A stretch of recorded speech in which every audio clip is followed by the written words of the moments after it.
Majestic Park on a beautiful Northern California evening. A perfect night for football. A sellout crowd, 65,000 on hand for the battle at the top of the National Football Conference, the San Francisco 49ers and the New York Giants. Hello again, everyone. I'm Frank Gifford. Happy you're with us. We think we have a great matchup for you tonight. The Giants coming in with a 9-2 record. Of course, the 49ers also 9-2. And the team that wins tonight will go 2 games up in their division, and only 4 games remain of the regular season, and they'll have a long leg up for home field advantage in the playoffs. If the Giants win tonight, they will go 2 up on the Philadelphia Eagles, a team that they will meet Sunday in the Meadowlands, and a team that they have lost to 3 times. They would dearly love to take a 2-game edge over the Eagles into next Sunday's game. Meanwhile, the San Francisco 49ers are looking to the south. They don't feel they have this division locked up because they know the Los Angeles Rams are coming on. They were the winners in overtime last night of a comeback victory over the New Orleans Saints, and they know now the Rams are hot. They'll meet them on December the 11th in a game we will also bring you. But if they win tonight, they'll be 2 games up on the Rams. And incidentally, the Rams, I'm sure, are looking on tonight, but we will also, as I said, bring you that game December the 11th. And I know, Al, that the 49ers would love to take a 2-game edge against Atlanta next week and then go into Los Angeles and play them 2 games up. Well, Frank, the 49ers have been an incredibly resilient team. Of course, everybody knows Bill Walsh is gone. George Seifert is here. They have barely missed a beat. They've been able to withstand a lot of injuries. I think you all know Jeff Fuller is gone for the season. Michael Carter is still out, the great nose tackle.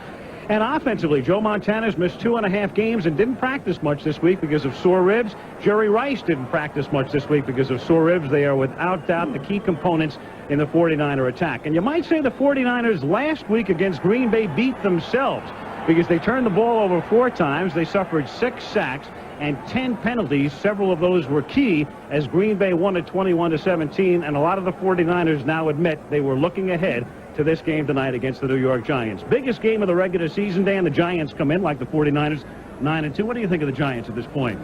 Well, obviously they're a darn good team at 9-2, but I don't know that they're the equal to the San Francisco 49ers talent-wise. But yet you've got to love this Giants squad because they win, and they win the old-fashioned way. They do indeed earn it. They do it by running the football. They run the ball more times than any other team in the league.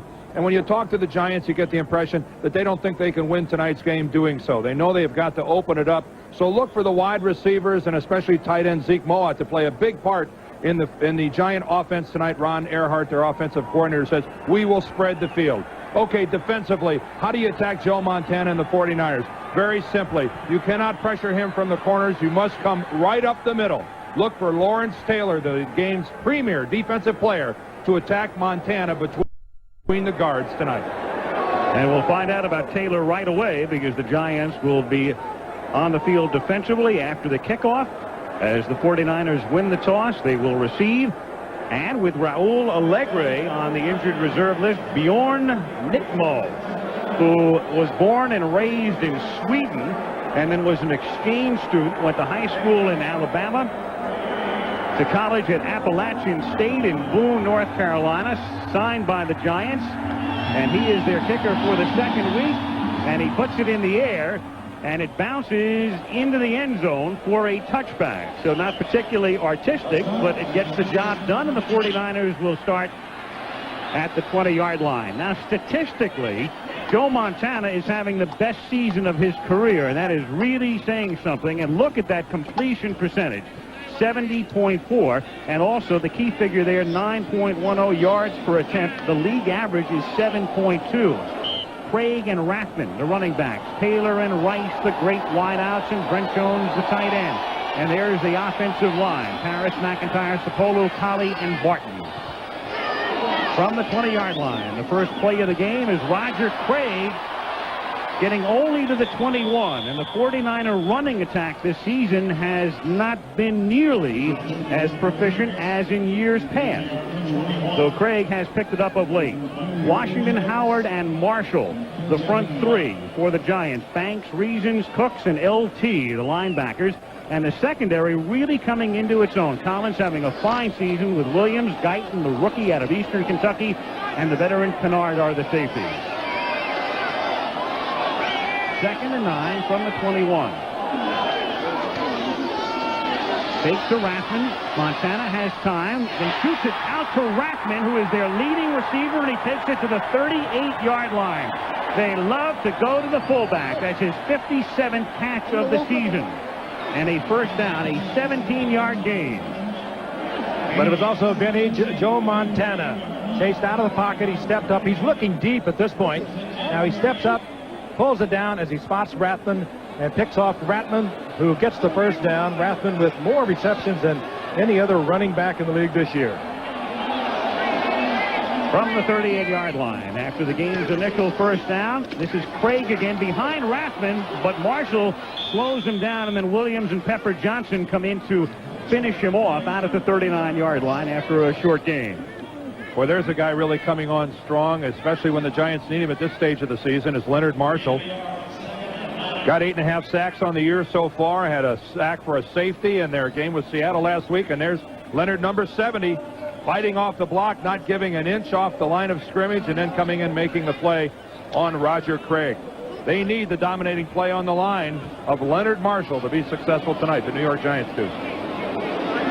They need that too, Dan. And they also say, and they'll tell you, and there's Bill Belichick, the defensive coordinator, we can't let them get the ball out to Taylor and Rice and let them make big runs with it. We can't let them throw to Rathman and Craig and let them run with the ball. 2nd and 9, the play fake, the pump, and then going deep, and there is Jerry Rice, and he is finally tackled at the 24-yard line. Again, vintage Montana. The run fake, the pump, and there's Rice for a 37-yard gain and a first down at the Giant 24-yard line. Well, how often do you see it, Frank, with that pump fake? One thing about a pump fake, it takes tremendous pass protection at the line of scrimmage because the quarterback has got to hold the ball for a long time. And look how long Montana has. And that time the Redskins secondary, Sheldon White, number 39, the Giant defender closest to Rice, just totally mesmerized by Montana in that pump.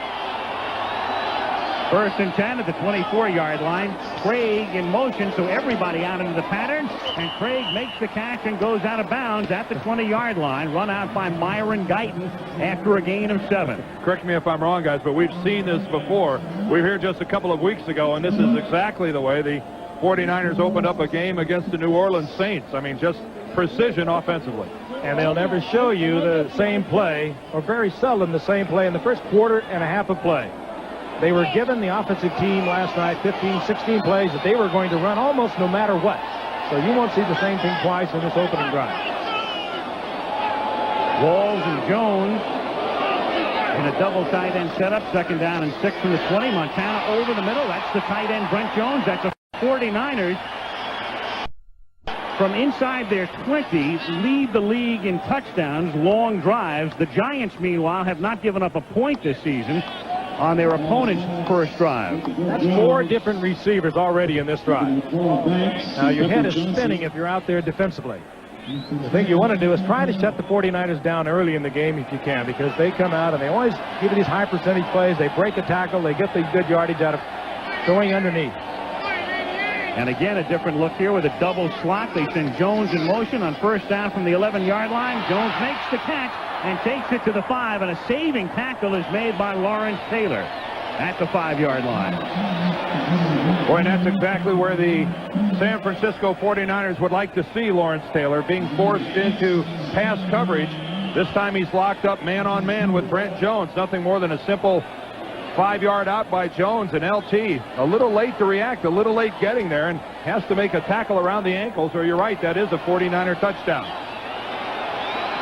And there it is. The Giants, as we mentioned, the only team that has not allowed a touchdown on the opponent's first drive of the game this season. In fact, they haven't allowed a point. On 2nd and 4, it's Craig getting to the 4-yard line.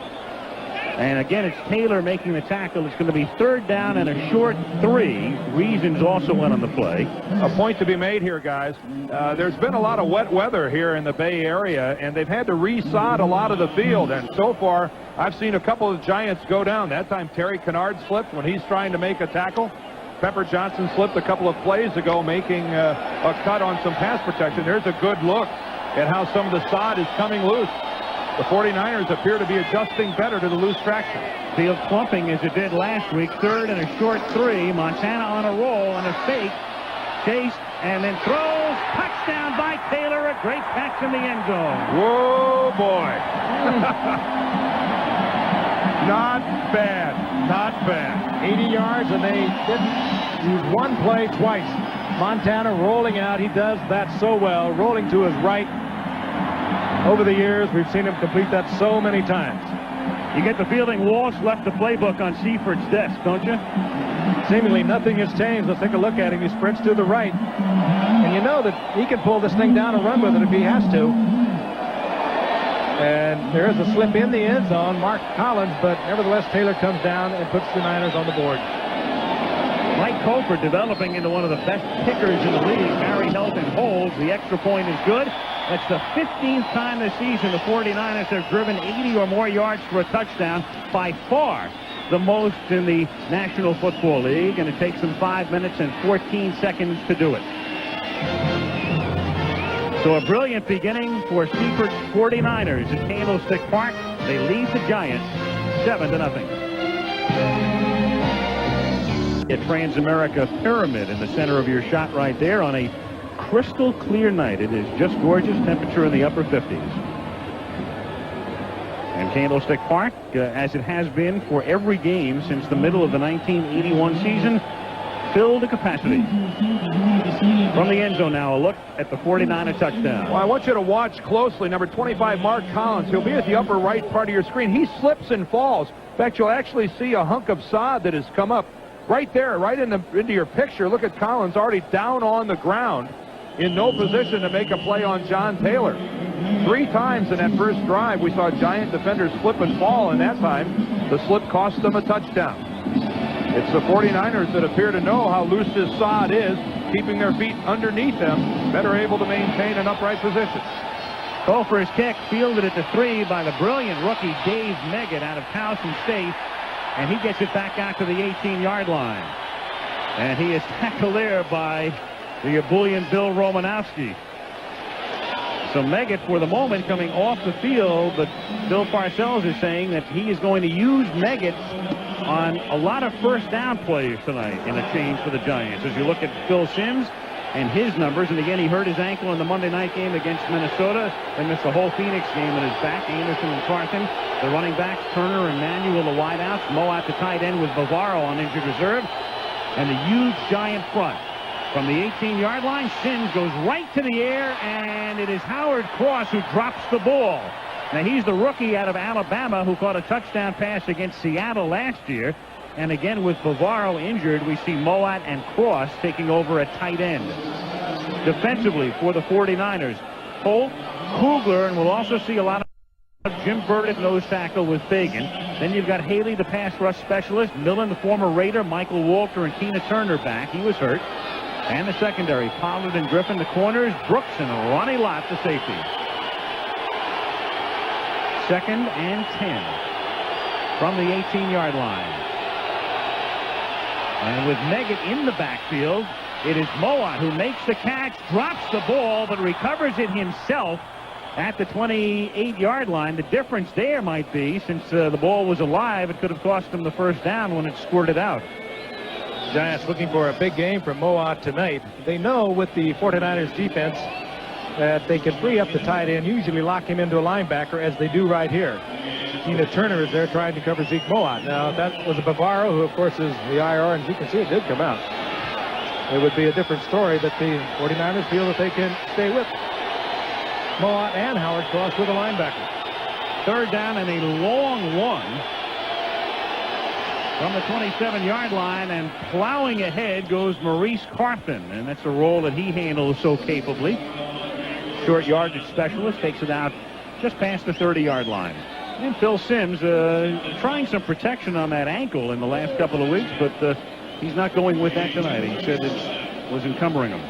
But it was actually bothering his knee a great deal. And asked him how it felt. He said, well, I'll worry about it at the end of the season. It's going to bother me the rest of the year. 1st and 10, a new set here for the Giants with Meggett on first down to Sol back. Lusan split to the right. It's Meggett on a draw, taking it out to the 33-yard line. And if you follow the Giants, you know that Otis Anderson has been their featured back this season, but he, at least statistically, is wearing down a little bit. Lewis Tillman has been spelling him, and tonight in a new wrinkle, it's Meggett. Meggett deadly out of the backfield. He has 23 receptions this year, the little rookie from Towson Staby's only 5'7", 180, but he's averaging over 15 yards on each of those receptions. 2nd and 7 from the 33. Under pressure, he's sacked at the 26-yard line by Bill Romanowski, who just made that play on the kickoff.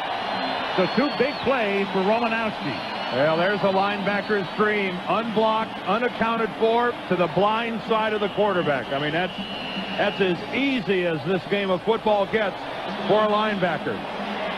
You are totally unblocked. Here's Romanowski. Watch the blitz from the backside and observe that no one in a white jersey even looks at him.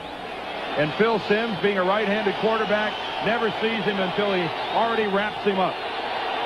A flaw in the pass protection scheme of the Giants. 3rd and 14. The 49ers show blitz, but back off, rush 4. Simms under pressure anyway, has to step up and fire, and the catch is made by Odessa Turner, and he fights for a first down. Across the 40, he is stopped by Pollard and Lott, and they needed 14 and get 15.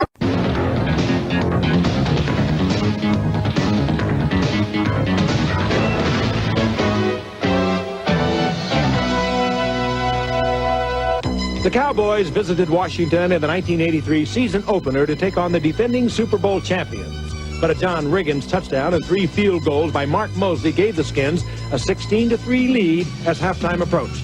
The ball was at the Cowboys' 41-yard history. In 1985, the Bears were 12-0 and looking to equal the feat of the 1972 Dolphins, the only team in NFL history to go undefeated through both the regular season and the playoffs. On Monday night, December the 2nd, the Bears went to Miami to face a different group of... But even in defeat, there was a silver lining for the Bears. It came as Walter Payton reached triple figures in rushing yardage for the Chicago 24. It turned out to be the only blemish on the Bears' record as they finished the season 15-1 and won the Super Bowl. Okay, now to enter your votes, just call 1-9... Inside as we look at it, had a clearer shot. After further review, the play stands. So it's a touchdown. It's the 9th of the season for Anderson, and now Nitmo to try to tie it. Well, this ought to give us our definitive look at it right here. Of course, trying to find Otis Anderson in the jumble of red shirts. Here's the ball. And Nitmo boots it through, so the personal foul gives the Giants an opportunity to penetrate. That's the longest drive of the season against the 49ers. 2:21 to go in the quarter as New York answers San Francisco.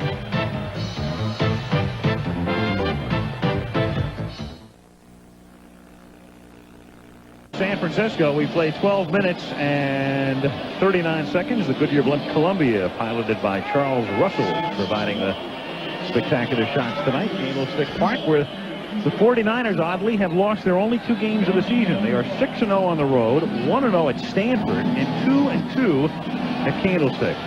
Nitmo's kick is a much shorter kick this time at the 9-yard line. Spencer Tillman, up the middle he comes, gets by Roussan, cuts to the outside, gets by Nitmo, into Giant territory, and finally run out of bounds by Perry Williams, and a flag goes down.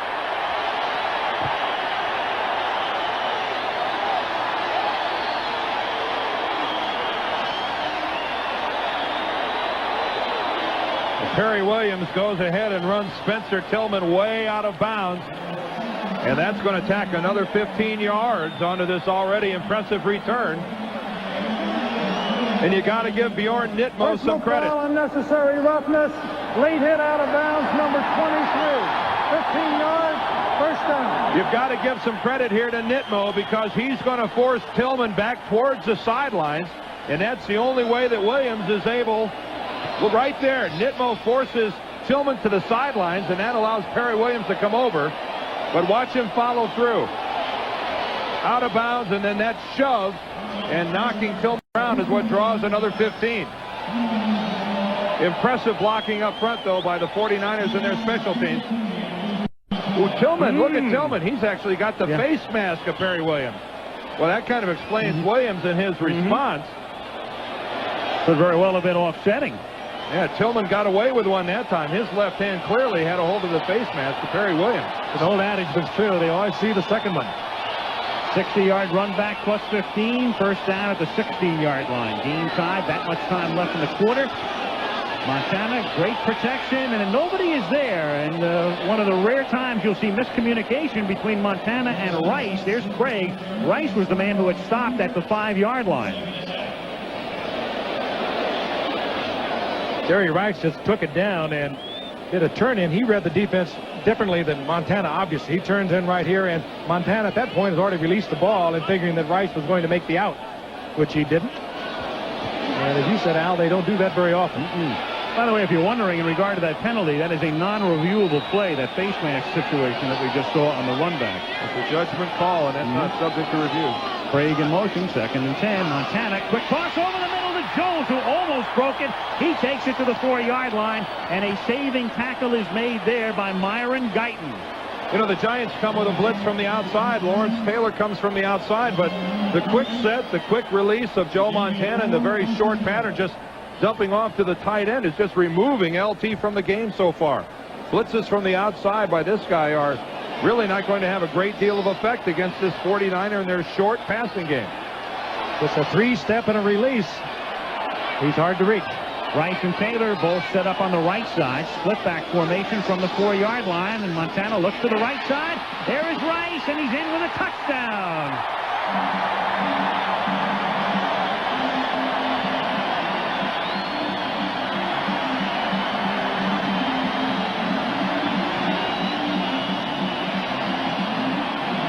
Seven consecutive games for Jerry Rice. 15 touchdown receptions this season. In only one game this season has he not caught a touchdown pass.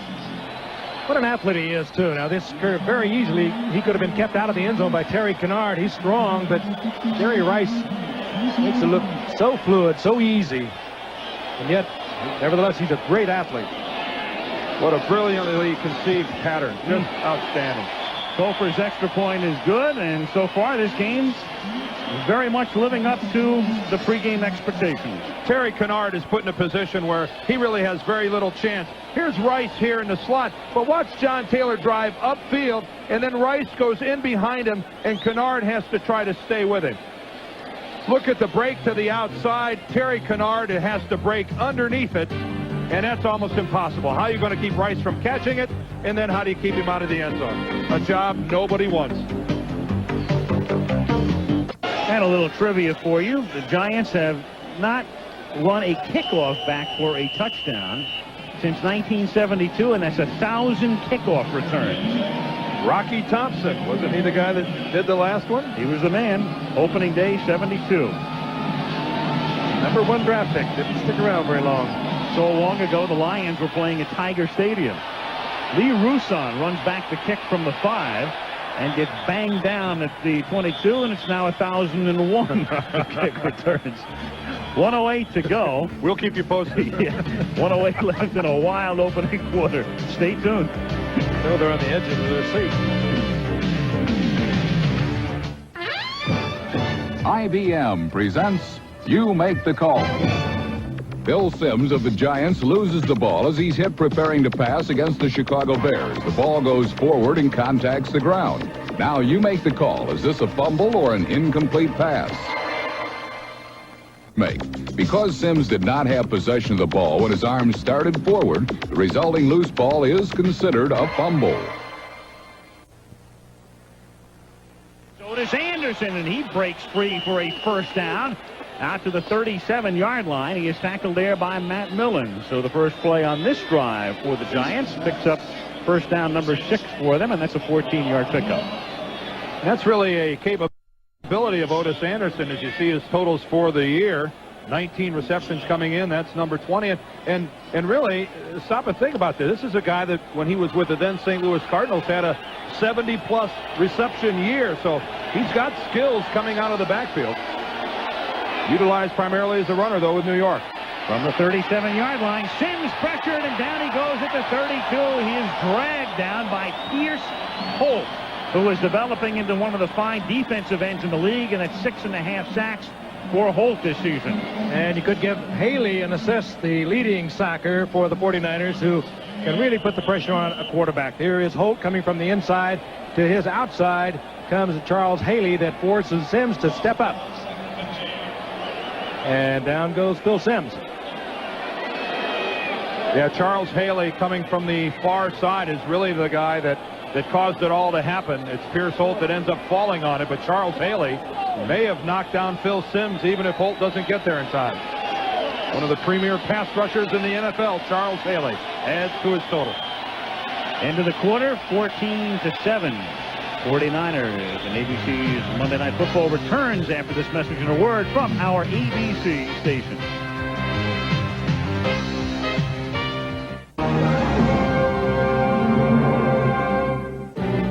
ABC's Monday Night Football. Brought to you by Ford and your Ford dealer. Have you driven a Ford lately?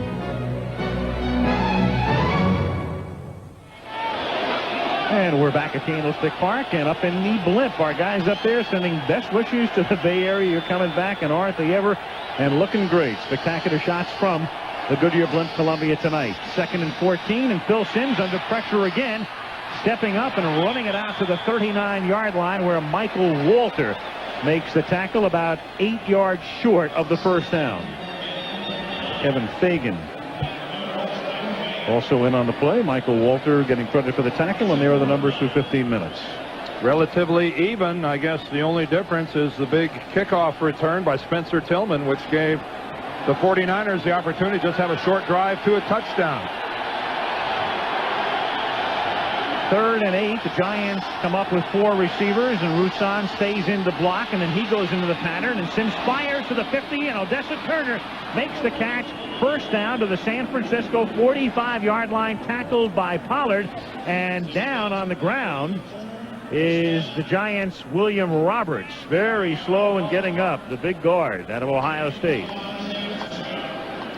Appears to be all right. Simple pattern by the Giants. They lined up in the 4 wide receivers. They all went down, hooked up at about 9-10 yards, just enough for a first down. And the man who came open the more quickly of the 4 wide receivers was Turner. Ryan Williams comes in as Roberts comes out. Williams, the #1 draft choice of the Giants this season, the 300-pounder out of Minnesota, and there he is. That huge offensive front for the Giants, but it was funny, the graphic they put up on the Ohio State-Michigan game the other day, the Buckeyes and the Wolverines have bigger lines. From the 45-yard line, Simms shoots it out to Anderson, and then he's taken down by Bill Romanowski at the 38-yard line after a gain of 7. When Phil Simms tonight, at least so far here in the first half, extremely accurate throwing the football. Opened up the game with a dart to Howard Cross that he dropped, and from then on, every pass has been just like that, right between the numbers of his receivers. Brian Williams having to sub now at left guard. He's the guy that eventually you're going to look at as the guy targeted to center, and William Roberts has come back into the game. So Roberts only missing 1 play. Big number 66 back at left guard. 2nd and a short 4 with a double tight end set for New York. Cross goes in motion. And a flag goes down, and I think the play was whistled dead before its inception as Anderson is stopped. And we'll get the call from McElwee. Before the snap, no play. 5-yard penalty against New York. George Seifert in his first season, an assistant under Bill Walsh, of course, for several years. Bill Parcells, hopeful of winding up in the Super Bowl for a 2nd time. Let's take a look up front. They're calling William Roberts, the left guard, for moving early. He moves before the rest of the linemen, but I'm not so sure that he's not moving right with the football. He certainly moved with the center, Bart Oates. John Elliott on his outside did not move, and Roberts gets the call. 2nd and 8, New York at the San Francisco 43-yard line. 13:04 to play in the first half. 49ers on top, 14-7. Simms on the 2nd and 8. Going deep for Manuel, and he's covered well, and the pass is incomplete. Staying back there with him is Don Griffin. Lionel Manuel, funny thing about Manuel, he and Simms through their careers have linked up for 21 touchdown pass receptions, and none this year. Good coverage by Griffin. He gave Manuel the pop before he passed the 5-yard marker, and Sims was under a lot of pressure. He had to release it before Manuel could do anything after he broke away from Griffin. Yeah, Manuel only has the 1 touchdown catch, and that was in our Minnesota game, and Jeff Hostetler threw it. 3rd down and 8. Niners show blitz, and here they come. Through the middle comes Lott, and the pass is errant, intended for Stephen Baker on the far side. So Ronnie Lott coming right up the middle, but Sims goes to the outside and not there, and it's 4th down. Well, that's an interesting technique that time by the 49ers. They come up and show the blitz. Ronnie Lott comes, but they still only bring 4 people because then they drop Charles Haley back into pass coverage. So you give the look of an all-out blitz, but really you're just bringing 4 people and dropping 7. And it'll definitely change the pattern as the quarterback Sims is reading with his receivers. They're reading blitz all the way and changing their pattern. And it was very effective. And the 49ers take a timeout, not having the right people on the field. They have to spend a timeout here before the Giants get set to punt.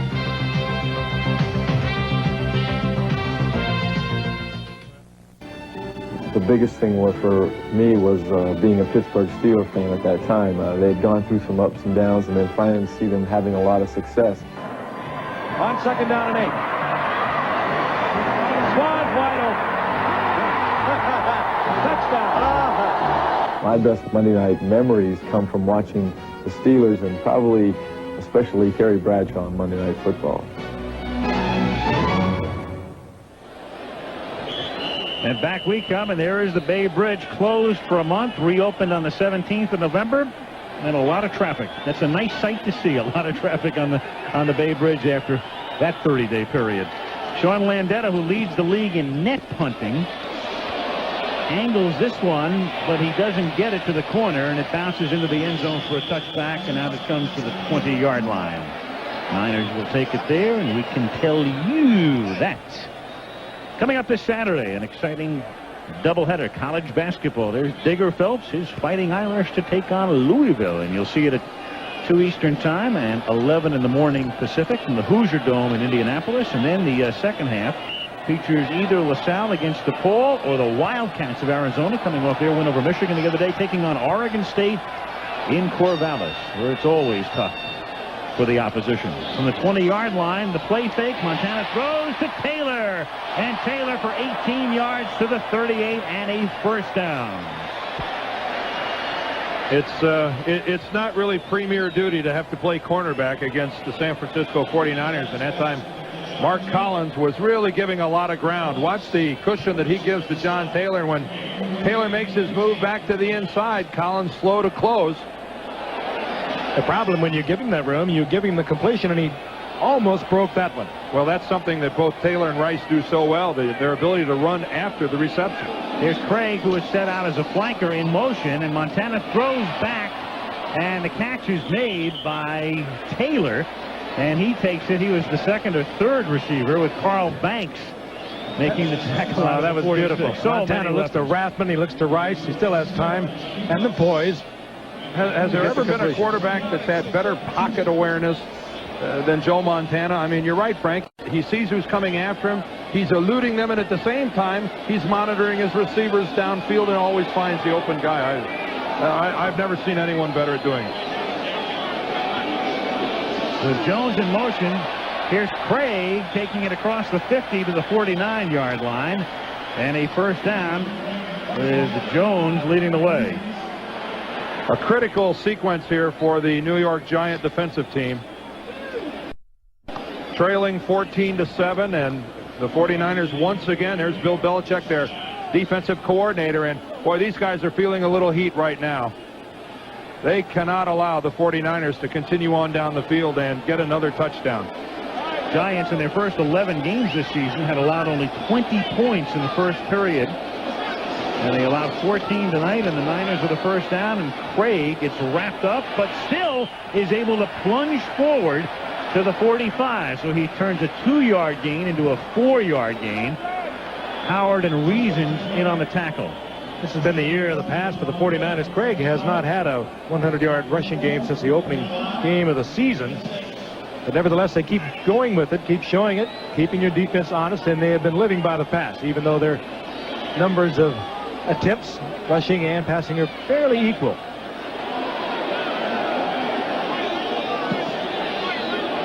Second and 6 from the 45-yard line. Fake to Craig. Montana looks right then left. Finds a wide open Rice. He gets by Williams, and then Perry comes back to make the tackle at the 25-yard line. Jerry Rice. On that particular play, I'm not so sure that there was a New York Giant defensive lineman who'd gotten even 1 yard past the line of scrimmage. I mean, Joe Montana had the luxury of standing in that pocket. It's unfair to even call it a pocket. He was just standing in the backfield. There wasn't a Giant within yards of him. Look at that. 2 tight ends, picked up everybody. Montana looked right to Taylor. Taylor was covered, had all the time, as you pointed out, Dan, to come back to Rice. Well, that's the Giants have better put some more pressure on Joe Montana than that, or they're in big trouble. That's Taylor in motion on first down from the 25. Here comes Craig. He swings to the outside, gets by Banks. Flag goes down. A 2-yard pickup, and there may have been a hold on the play. That's as good a job of working an official for a holding call that you will ever see. Carl Banks was absolutely brilliant, working against Wesley Walls, and I mean, he just literally forces the official to throw a flag.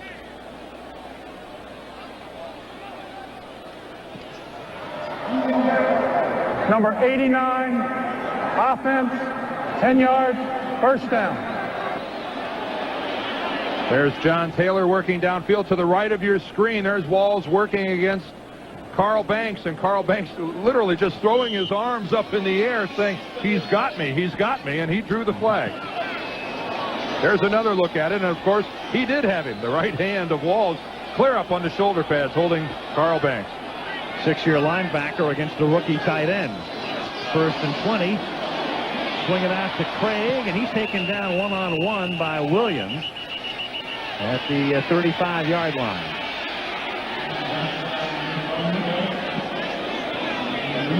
Those are the plays that so concern Bill Parcells. High percentage stuff. You throw it out of the flat, you get it to Craig, you get it to Rathman, and then if you don't make the tackle, they're going to tack on 10, 15 yards to it. Same as Jerry Rice and John Taylor. They like to throw the little hitch to him. They like to throw the little slant and then just let the athlete come out and break the tackle and get the good yardage. That time, good play by Perry Williams. Second and 19 from the 34. And it's Craig looking for room through the middle, and he gets it to the 31-yard line. And Pepper Johnson, the demonstrative Pepper Johnson, having, I was going to say a dialogue with Craig, but that's a monologue. That's what his club needs. I mean, the Giants right now need a little fire defensively. They're not putting a lot of heat on the passer. They're playing a little bit soft in their coverages, and they need some spark like that. Somebody's got to step up and say, guys, it's time to stiffen. And he was the guy who did it against Minnesota the last time we had the Giants on a Monday night, running an interception back for a touchdown. Key play of that game. 3rd and 15, halfway through the second quarter. San Francisco ahead by 7. Montana a deep retreat and throws underneath, and it's Rathman who gets taken down at the 27-yard line. Tackle made by Johnson, and we're looking at about a 44 or 45-yard field goal attempt here for Kofer. Giants have been using a defense that takes Johnny Cooks, a middle linebacker, and Gary Reasons, a middle linebacker, out. They bring in Pepper Johnson. He made the play there, and they bring in Sheldon White, a cornerback, and they play him as the other linebacker. And so far, not scintillating, but at that point effective. They forced the field goal. Kofer's longest field goal of the year, 47 yards. This a 44-yard attempt. Barry Hilton to hold, and Kofer's kick is true and long enough and good.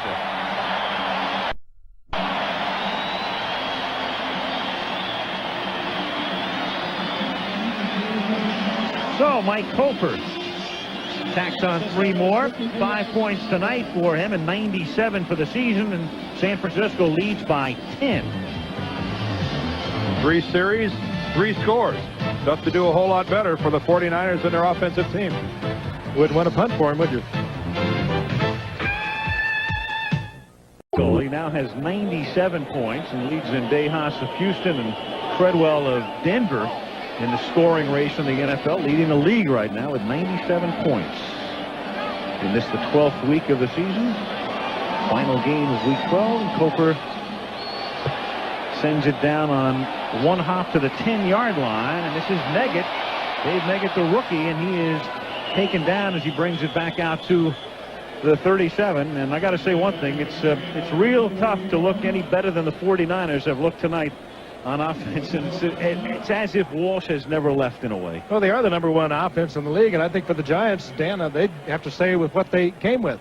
And they've been able to move the football and hope that their defense comes up and get the turnover and can make the right play at the right time. Well, the problem right now with the Giants isn't their offensive team. I mean, they have really moved the ball effectively, and I think that they'll do so for the balance of the evening. But defensively, they have got to figure out some way to pressure Montana. 1st and 10, Sims from the 37, throws, and it's picked off by Matt Millen. Well, you know, the minute we talk about Matt Millen and his role in the passing game, he'll get a chance to make a big play. And the big play that time involved standing there and letting Phil Simms throw it right in your chest. Moat, the intended receiver out of the backfield, I think it was Moat, yeah. And that ball just hit Millen. He could not avoid catching it. Well, Moat went hither when Simms was expecting him to go yon. I don't know any other way of describing that. Zeke Moat breaks to the inside, and Phil Simms, expecting him to break to the outside, just launches a perfect pass right to Matt Millen. At the very worst, just stand there. No one could have dropped that. Parcells is going to send Moat hither and yon when he gets to the bench at the 35-yard line. 1st and 10. It's Millen's first interception in 2 years. And Craig picks up 6, and Matt took the ball with him, his first as a 49er. And we talked about Millen's talent, though, as a Giant now is down in the field. Millen may sign that ball and send it to Al Davis. Matt Millen not too pleased, and there is Lawrence Taylor down on the ground, and any New York Giant fan around the country right now has a lump in their throat.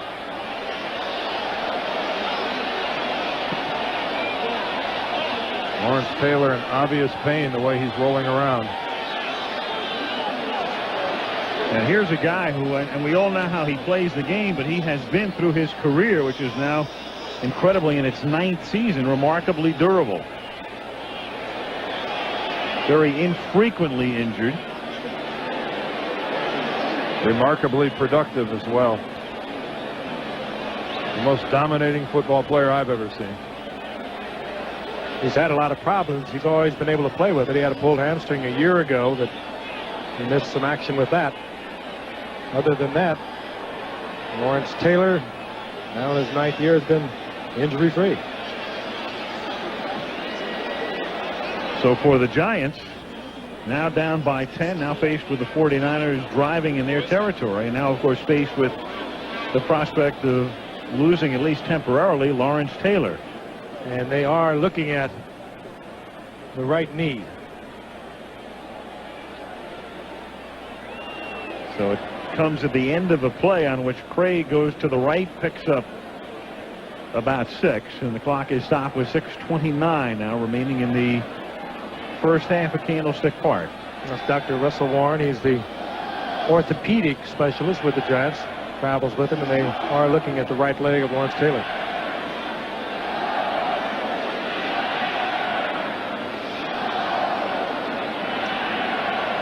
And I think this might be severe enough that they feel they are going to need a stretcher to take Lawrence off the field, some sort of vehicle. And that's exactly what they have called for. Well, it's silly for us to grope for words to try to describe what this means to the New York Giants. Bill Belichick, he's the defensive coordinator. Things will change dramatically for Belichick, and he's discussing the changes they'll have to make as the game will go on. It's going to be such an emotional loss to the Giants. This is the leader. He's the heart and the soul of it. He is the spirit. If things go wrong, he's the one that gets it up. The one thing about this injury is that he's totally away from the play. Lawrence Taylor lined up on the far side of the offensive formation. It's a sweep to the right. Lawrence Taylor to the left side of the offensive formation, way away from the play. And without Taylor, they will now be minus 2 really vital cogs. The other on offense, the tight end Mark Bavaro, who is on injured reserve with a knee injury. The Giants hopeful that he can come back, rehabilitate, and be ready for the playoffs. And now it'll be Lawrence Taylor who will be taken back to the locker room. Lawrence Taylor so far away from the play that we don't even have it in any of our shots. I know Kenny and Craig and everybody in the truck searching for it, but we don't have it in any of our shots because he was a good 20 yards away from where the action was. It was a sweep to the right, and he was split to the right side defensively for the Giants. On the outside, a ride that anyone who's ever played this game and has taken it has nightmares about. Now we'll get informed as quickly as we can and give you the word. So as play resumes now at the 29-yard line, it is 2nd down and 4 for San Francisco. They lead by 10. And the Giants right now with a nickel defense.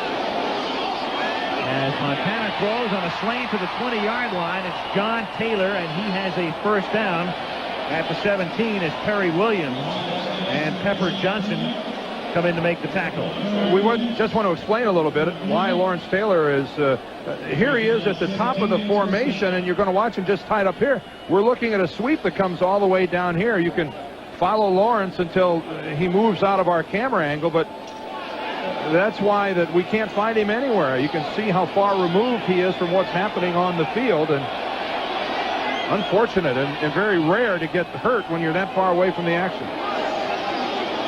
Giants have moved Johnny Cooks into Taylor's spot outside, and that doesn't matter because Brent Jones makes the catch for the touchdown. 49ers like Jones down close. Rapidly improving tight end Jamie Williams, who was injured early in the season, actually in training camp, was expected to be at least a receiving tight end, but Brent Jones has come on, split wide to the left, just made a move, beating Terry Kennard, the Giants safety, and Montana was right on the numbers. This is the best offensive football team I have seen in a long time. It's a machine. They've had the ball 4 times. They have 3 touchdowns and a field goal. Koper's extra point is good. And with 5:29 remaining in the half, the Giants get testy with Walls involved and a couple of Giants as well. Renee Thompson and Greg Cox. Sprained knee and sprained ankle is the report, the initial report from the Giant locker room. 5:29 to go in the half. It's a 17-point 49er lead. The Giants are hoping for a little deja vu. They're down by 17 right now. Unfortunately, Bavaro's not here.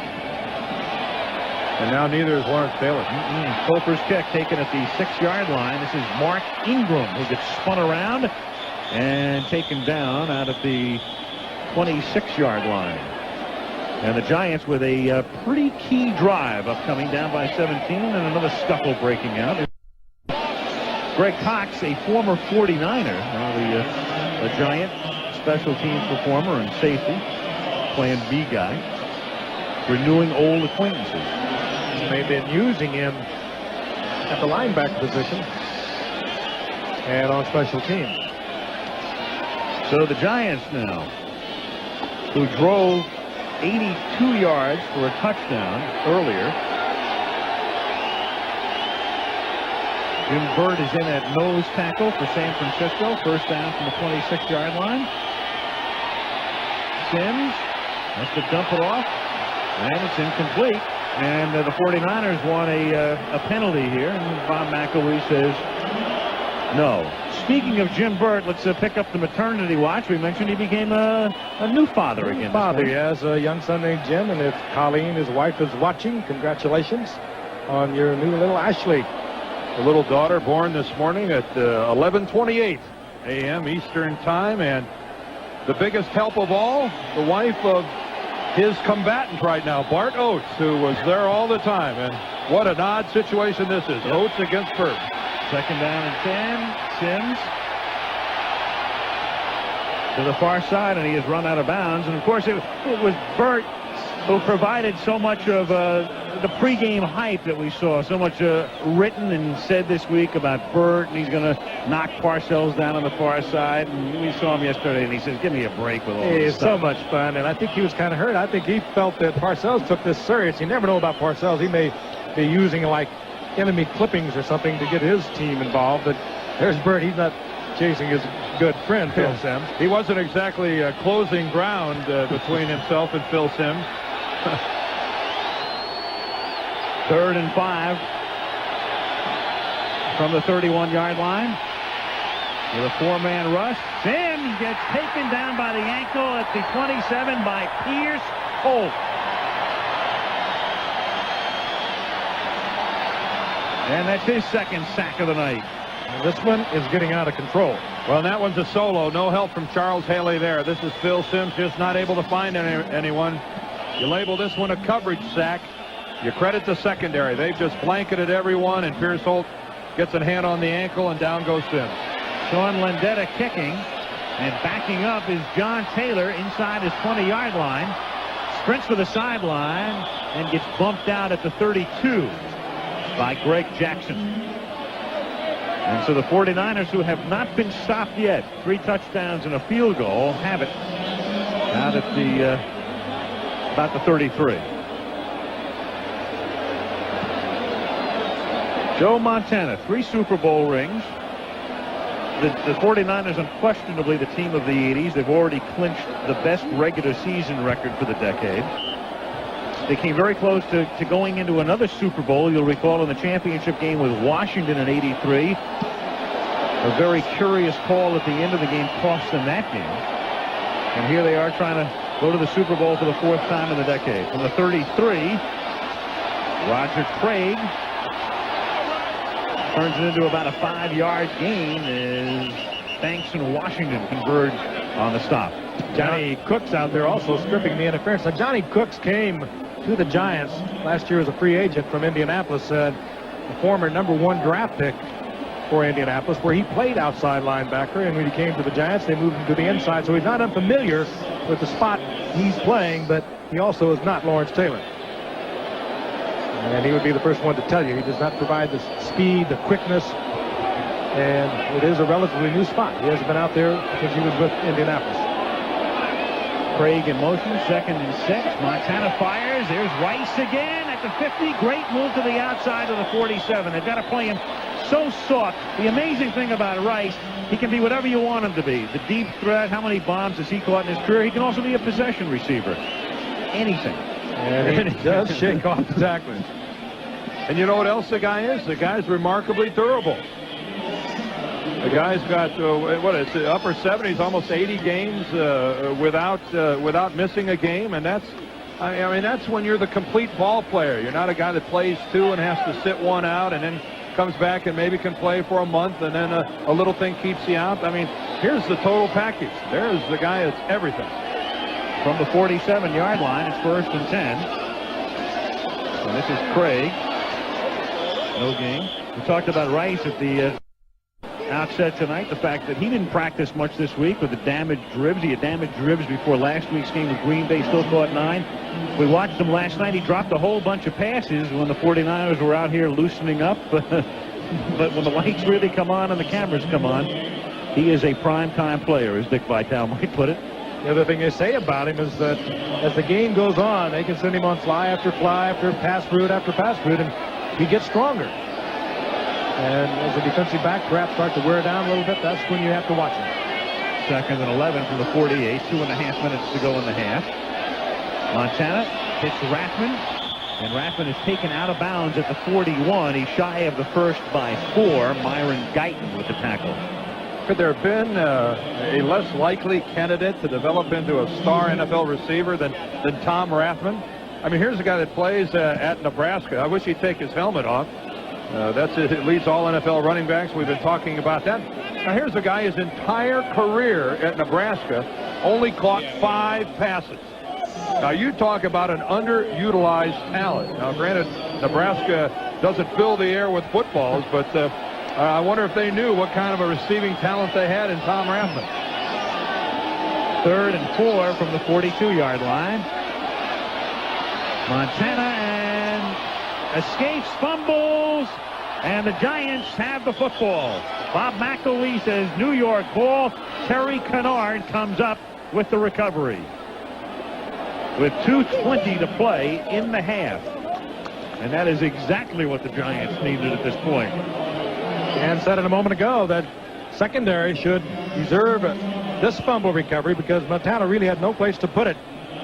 And Duckins came in and put the hit on Montana, and also involved in it Greg Cox, the former 49er we talked about earlier, the unprotected free agent. That's actually Cox with his right hand comes in and strips the ball away from Montana. 1st and 10 from the 45. Looking ahead, the Giants with all of their timeouts, and Sims's throw is off the hands of Lionel Manuel, and a flag is down at the 42-yard line.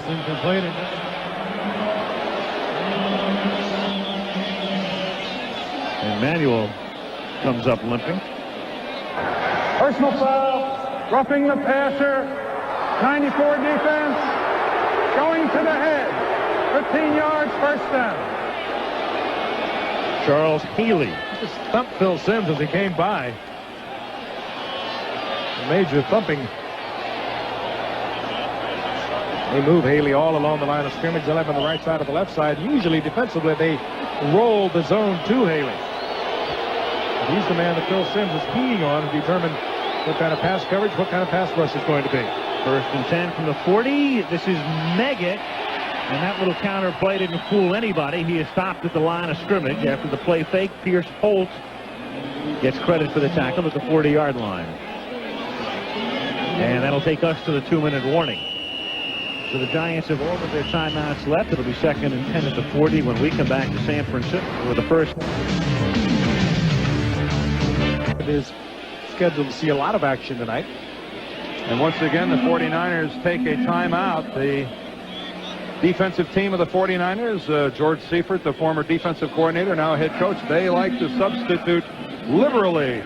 And they found themselves with the wrong personnel on the field, looking at a Giants passing formation, and Millen and the run defense was still in there, so timeout, 49ers. Exactly. When the Giants came up with the 4 wideouts, they were minus Eric Wright and Tim McKyer, who come in. And Matt Millen was still out on the field, although I don't know that you don't leave him out there. The guy's got an interception already. Maybe play him at a little corner. Millen, of course, was released by the Raiders. He said 10 teams called, 4 expressed serious interest.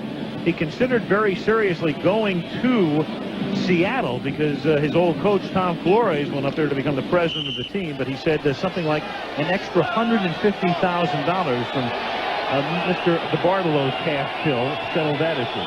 It will make a difference. Yep. Players win games, but an organization wins the Super Bowl. Sims dropping it, picking it up, throwing on the run, and batted away by Tim McKyer. And boy, you saw how important that timeout was that the 49ers called, because he and Wright were the 2 guys who came in after the timeout.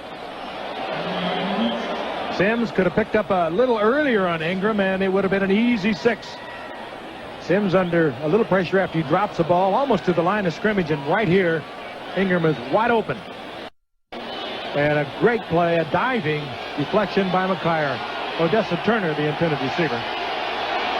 2nd and 10, 1:26 to go in the half. And Sims has it knocked away by Fagan. 3rd down.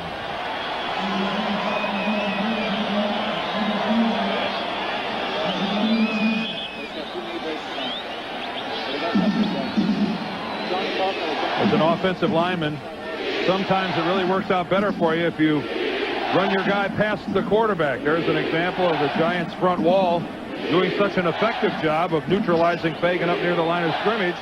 He's reduced to nothing more than being able to jump up and block the pass. That's what he did that time. 3rd and 10. Key play for New York, going for the end zone, and the official goes down. Manuel is out of bounds. And I think you could see the official beginning to signal he was out of bounds before he went down, and then he finally makes the call official. And that's the back judge who was intimately involved in that play, Jim Kearney. And you have to give Kearney credit. Look at the positioning there, Frankie. Watch his eyes. They are right on the ground, watching the feet all the way. Look at that. The catch is worth replaying. He's obviously out of bounds. But great hands on part of Manuel, who still has not taken a touchdown pass from Phil Simms. I guess that's what you call a delayed call. And a call here. Devotion to duty. Yeah. Down but not out. Meanwhile, the Giants have to take a timeout here, and Nitmo will come in for what will be close to a 40-yard attempt. We're watching Nitmo at practice, and very much like Ali Haji Sheikh when he was in his prime, when he first came up and was setting records with the Giants. When he pops that ball, he gets it up off the foot very quickly. It'd be a very difficult thing to block, providing you get a good snap out of it. And he certainly was getting the distance, hitting easily from 50 yards out. If Chris Berman was here, he'd be calling him the Scandinavian scallywag, I would imagine, or something like that. Chris Berman is here. And he did call him that. Well, thanks for blowing it out. 39-yard attempt. Hostetler puts it down. Nitmo's kick is good. Boy, it's ugly, but it was there. Oh, yeah. Was it side over side, I think. Not end over end, but whatever. They don't have a column for ugly. Nope. They just put it up there. Not at all. They took, remember, Parcells took his earlier 3 off the board after the penalty, and they picked up 7 instead. And there it is, the spectacular sight, the city of San Francisco. On this beautiful night in late November. Meanwhile, the Rams continue to chase the 49ers, and look at that night for Willie Flipper Anderson. Henry Ellard was hurt, and so Anderson picking up the slack last night. 15 catches, an incredible 336 receiving yards as the Rams pull one out in overtime over the Saints. And what a night for Jim Everett. He made some completions last night you could hardly believe. If you just run that many patterns, you're going to be exhausted. What a night. We see the Rams in Anaheim against the 49ers 2 weeks from tonight. Right now, if the 49ers win, they'll remain 2 in front. And again, if the Giants lose this game, they'd be only 1 in front of Philadelphia. That would mean if the Eagles were to win next week, the teams would be tied. But in effect, the Eagles would be in the lead in the division because they would have beaten the Giants twice. After the Eagles, the Giants will face Denver. At Denver. Nitmo's kickoff fielded at the 5. This is Terrence Flagler coming up the middle, and he takes it to the 29, and the 49ers have 1 timeout remaining. Dwayne Giles.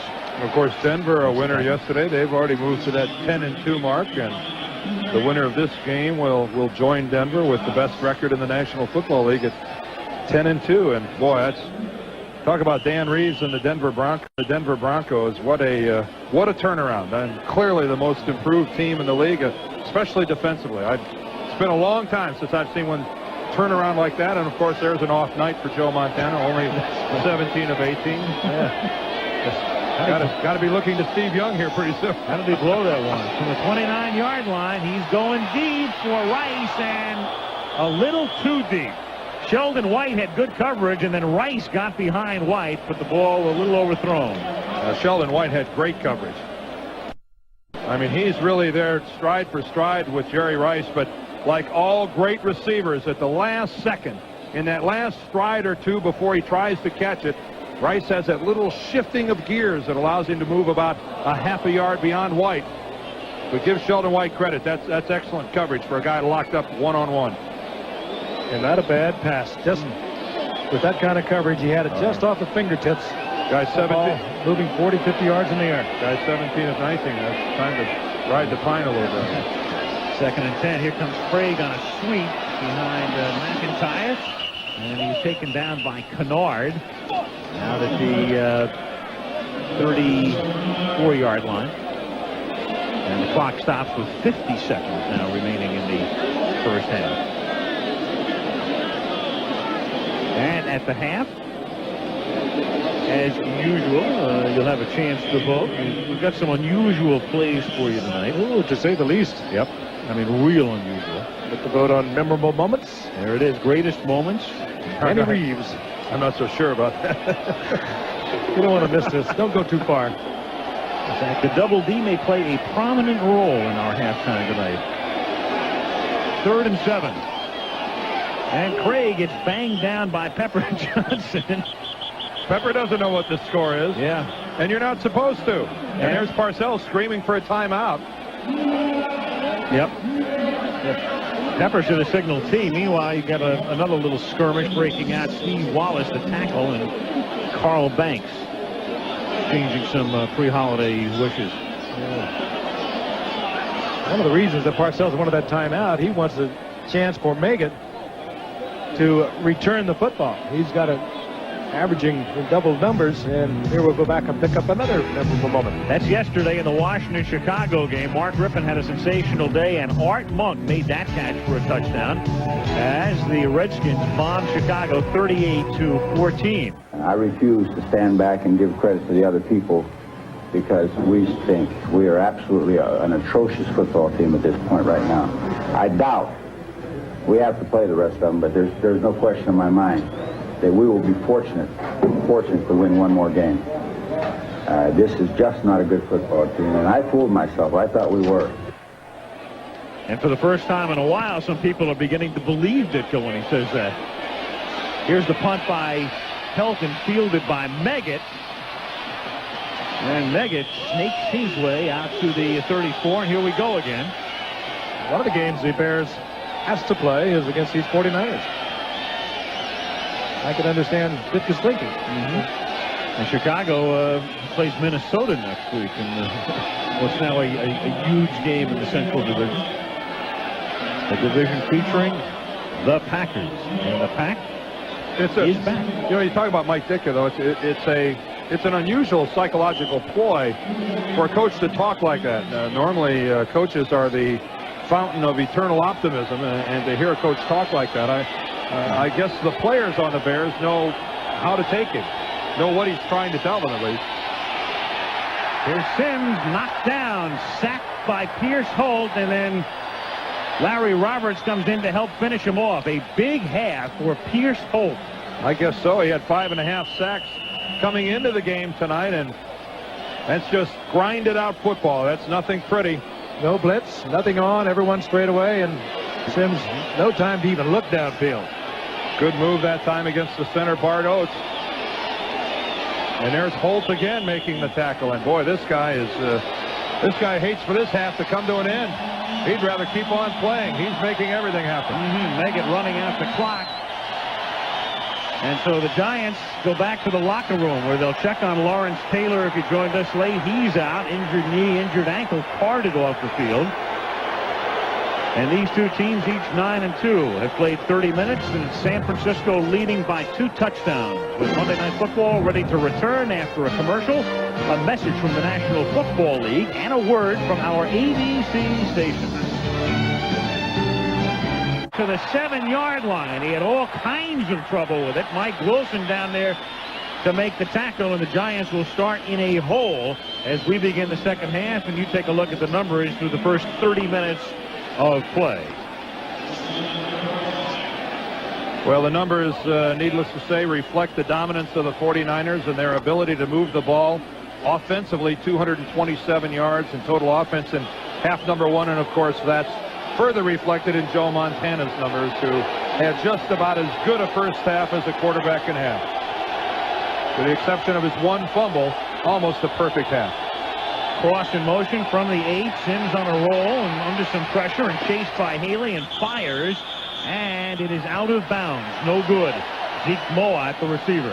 And if you speculate as to what the Giants have to do, they have to do what they came in here trying to do, and that is to go up on top. And Al and I were here in 1986 when the Giants were down 17-0 at halftime. They came back and sparked by Navarro, their tight end, who's missing tonight on the IR. As you can see, he's well out. They were able to come back and win that game 21-17. But this is a different football team than the team of '86. 2nd and 10. Giants from the 8. Fake draw. Sims over the middle, and the catch made at the 20-yard line, and that's Zeke Moab for a New York first down, tackled by Ronnie Lott. think they can just stay with that all night as long as they want. Ronnie Lott, of course, laying way back into the zone. He wasn't covering Mowat off the line of scrimmage again. They had Mowat tied up with the linebacker, and they seem to be willing to stay with that. Mowat has been open all night long, and then let the safety men come up and make the spot. And, of course, Ronnie Lott, a big young man out of USC, now in his 9th year. The Travelers Man of the Year for these 49ers. His work on the field and off. The Travelers Man of the Year for the NFL will be announced at the Super Bowl, and Ronnie Lott a contender. 4 wide receivers, and Sims fires, and it's an errant pass at the 26-yard line. Michael Walter covering Ingram on the play. 2nd down.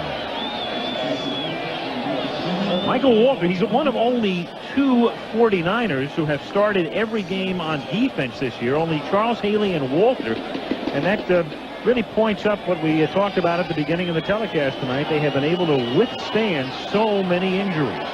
Ronnie Lott, missed 5 games? Lott missed 5. Of course, they've lost Jeff Fuller for the season, maybe for his career, and Michael Carter, the great nose tackle, is still out.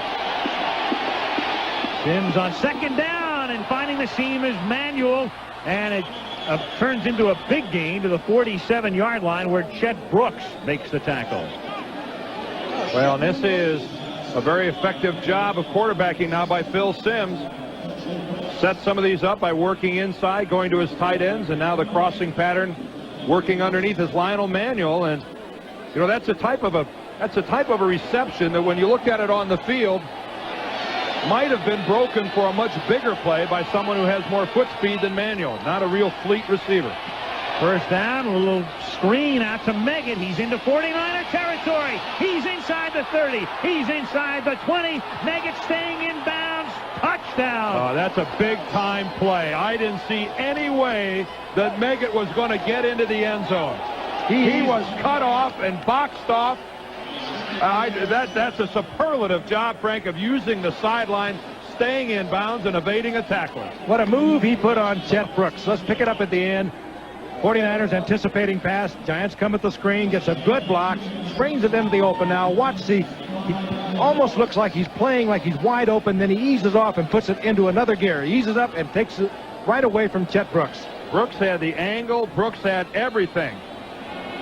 Credit William Roberts up at the line of scrimmage. He's the guy that floated out and made the initial block that sprung Meggett. We saw Meggett on opening night on Monday night in September in Washington. A 62-yard reception. Here a beauty to put New York right back in it, and the Giants go 92 yards on this drive. The block by William Roberts, and again, Chet Brooks has the angle, and Meggett, I think, surprising Brooks with that burst of speed. He just eased off a little, and then all of a sudden he kicked it into another gear. This is what Parcells has the young man in there for.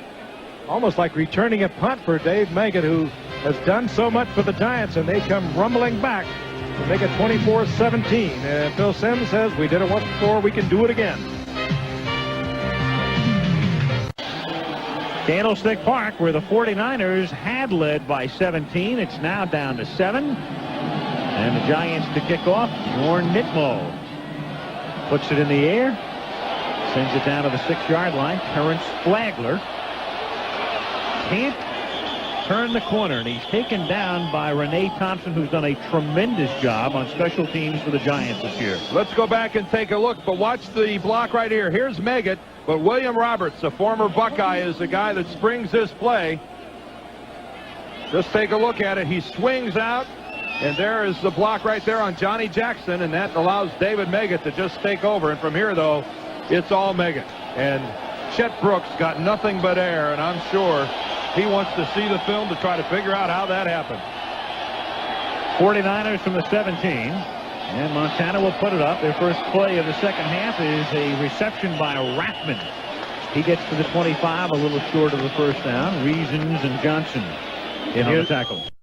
You know full well the Giants defense has met on the sidelines with Bill Belichick, and this is a very important, maybe even a critical series for the Giants defense to somehow shut down this 49er offense. They haven't done it yet, and this is the time they have to do it. 2nd down and 1, and the 49ers come up in a tight formation and send Rice in motion. And on a sweep, it's Craig. And Craig turns it inside and picks up the first down, and he carries Howard with him, and Washington as well. John Washington going for a ride as Craig turns the corner and sends it out to the 31-yard line. A first down for San Francisco. This really provides San Francisco with an opportunity to do something they'd like to do, and that's work on their running game.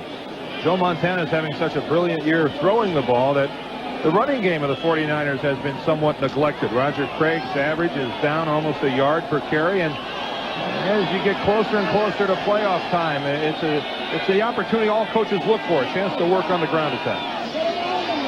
From the 31, and they're not on the ground. It goes through the air, and it's Montana hitting Roger Craig for about a 4-yard pickup. We're talking about Montana before, statistically having the best year ever. When you look at all the numbers that go into a quarterback's rating, there's one statistic really stands out. Average yards per pass attempt. And he's averaging 9.1. The league average is 7.2. And I agree.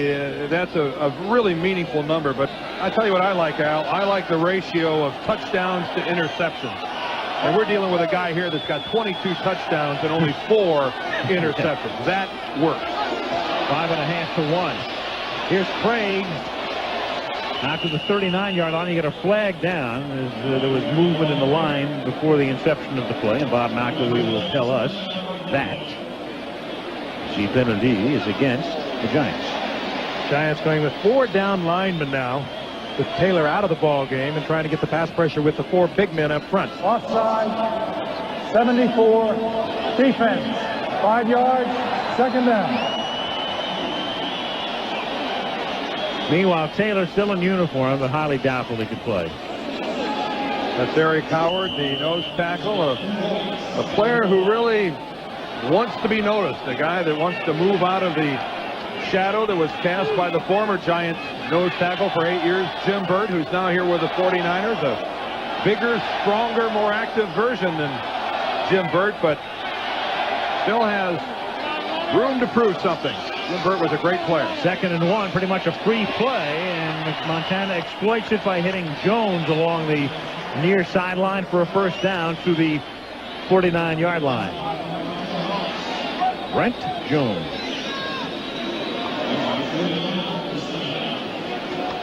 Maybe Joe will throw a bad pass tonight, just to think so. Well, maybe he'll get a Giant in his face sometime. Maybe he'll just, kind of dangle some hope in front of the Giants that it's possible. How do you really throw it any more accurately than he's done tonight? Taylor left, Rice right. Jones, the tight end on the right side. He's caught 5 passes, and Montana throws, and he finds Rice at the 39, and he is dropped back at the 40-yard line, and all kinds of flags come in. Myron Guyton was the guy.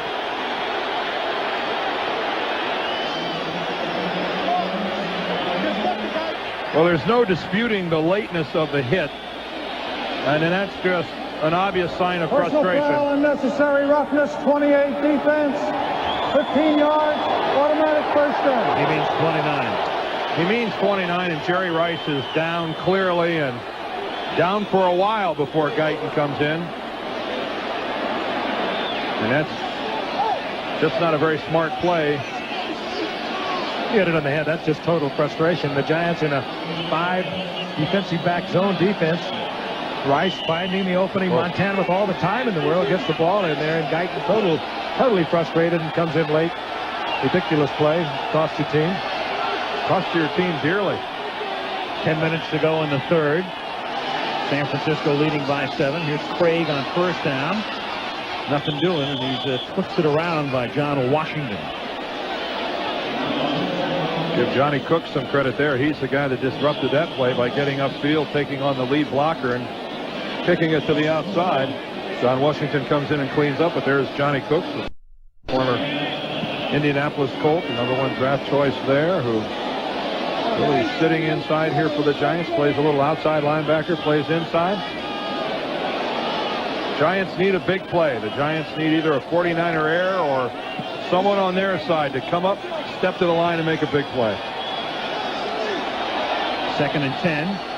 It's Taylor lined up in the backfield, number 82, and then they send him in motion. Single coverage out here on Rice. And the pass intended for Rice and broken up by Mark Collins. A little floater, and Montana goes down, and there's a penalty marker down because Gary Reasons leveled him. Yep, they're going to call roughing the passer on Reasons. This is the second personal foul in a row on the Giants. Montana missed 2 days of practice this week with sore ribs. Roughing the passer, 55 defense, using the helmet to the chest. Just one step. Well, you heard one of the Giants protesting. I thought you got one step. Yeah, they're going to say right there, I mean, that's what draws the flag, that Gary Reasons puts the helmet at Joe's chest and then drives him all the way into the ground without attempting to get it out. But again, you know, quarterbacks wear pads too, and you know, they've got to take a shot every now and then. And I'm not advocating that you wreak mayhem on a quarterback, but my gosh, here's a guy that rushes in there. Frank, what do you think? I mean, that's just a tough call. Well, it even looked, even as bad as it looked like he tried to pull up on it. He was the one that said, I get one step, and under the rules, he does get one step. 1st and 10 from the 11. Here comes Craig on a sweep to the near side, and he fights his way to the 8-yard line. Roger Craig. I mean, that's one of those that on the stat sheet, it looks like a simple 3-yard gain, but he turns no gain into a little gain anyway. Craig brings so many dimensions to these 49ers. We know what kind of a receiver he is. But look at this. Now, this could have easily been stopped at the line of scrimmage. Shakes off one tackle. Shakes off Collins. I guess he shakes off Collins. And turns up a no-gainer for a 3-yard pickup. He just threw Collins out of the way. That was not much of an effort by Mark Collins in making a tackle. 2nd and 7 for the first, 8 for the touchdown. Montana under pressure. The ball is loose, and the Giants try to pounce on it and do to recover at the 14-yard line. And Carl Banks it out. Washington recovered it. I talked about somebody having to step to the line and make the big play, and number 58 is the guy. Carl Banks coming all the way in from the backside, just stayed with it, and hacked the ball. He hacked it intentionally and knocked it out. Picked up the quarterback, Joe Montana, and then knocked the ball out. Here he comes. Pro Bowl linebacker. Gets away from Rathman. Montana flushed out of the pocket. But look at the swing. And the right arm stripping the ball from Montana. Oh, that's just a superb play by Carl Banks.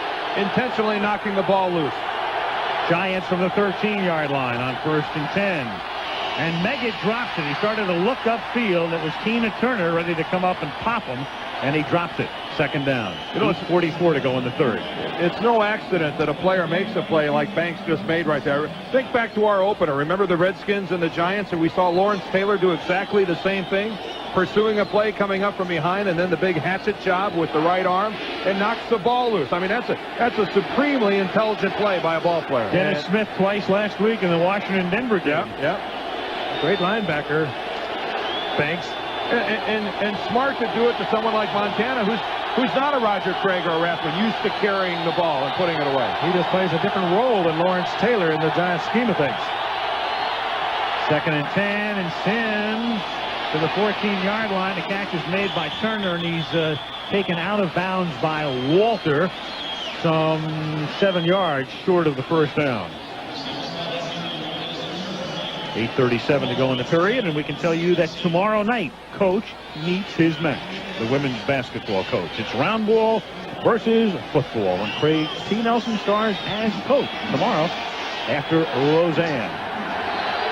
3rd and 7, New York from the 17-yard line.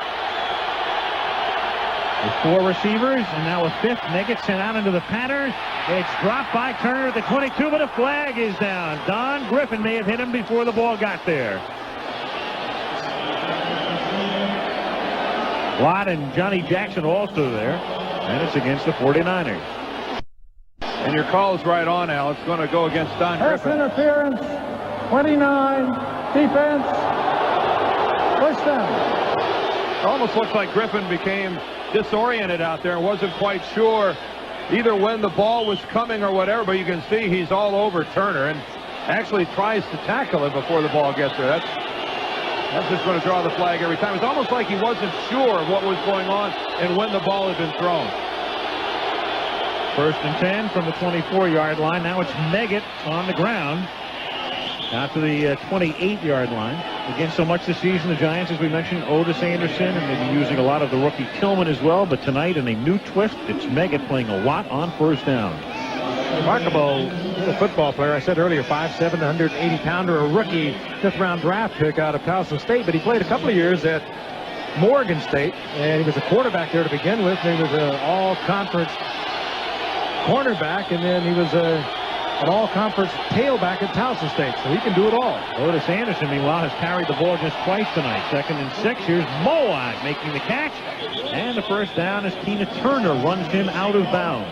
And as much as they have used Moab tonight, they could even use him more because the 49ers still are relying on the outside linebackers. That time it was number 58 that they covered Moab with, and he was wide open and gets the first down. Tina Turner. And he is a good pass coverage man, but he has good quickness and all that. But ordinarily, you will not want him lined up with a tight end. First down from the 39-yard line. Here's Sims hitting Stephen Baker. Oh, and does he get jarred at the 43-yard line? Hello. It actually took a ride. That wasn't much of a hit. He just got on the back of the defender. Ronnie Lott, it just took a ride like he was on a bucking bronc or something. No, I know a lot of people would like to do this. Well, it could have been a lot worse knowing Ronnie Lott. Now watch, he goes up. Lott gets under him. He goes up. Oh, yeah. There it is. Yeah, call up. I will arrange that. Anyone would like to do this? That'll get the 900 number for us. 18-yard pickup. Baker's first catch of the night from the 42. Pressure is on. Screen is set up. Meggett drops the ball. It's a live ball. Stripped by Burt. San Francisco has it. Oh, and Jim Burt just takes a little poke at Doug Riesenberg, and Phil Simms shoves him out of the way. Don Griffin is the man who recovers it. Jim Burt from the nose tackle position, sliding down the line of scrimmage, number 64. Doesn't know Dave Meggett. He wasn't there when this rookie came up. Was exactly the same play that the Giants ran for a touchdown. Roberts kicking out, but this time Burt spoils it all. Comes out from the inside, strips the ball, and once again, the 49ers make a big play. Best play by an announcer. You're voting for it. There it is. O.J., of course, leading, but in the most embarrassing moment of Ahmad Rashad's career, he's trailing Theodore. It's 1-900. What's the number? 339 ABC. He's been on the phone the entire half here. I think I get to vote for myself, and ABC pays for it. That's what you think. Here's Rathman picking up 11 and a first down to the 45-yard line after the 49ers take over following the fumble. Burt and Sims. Quite a byplay there. Right at the end of that play, as Burt got tangled up with Doug Riesenberg, shoved him away. Phil Simms stuck his nose into it, gave Burt a shove, and it was kind of unfriendly for a moment. I think they both kind of laughed and walked away from it. I'm not so sure. They laughed. Well, it sounds good.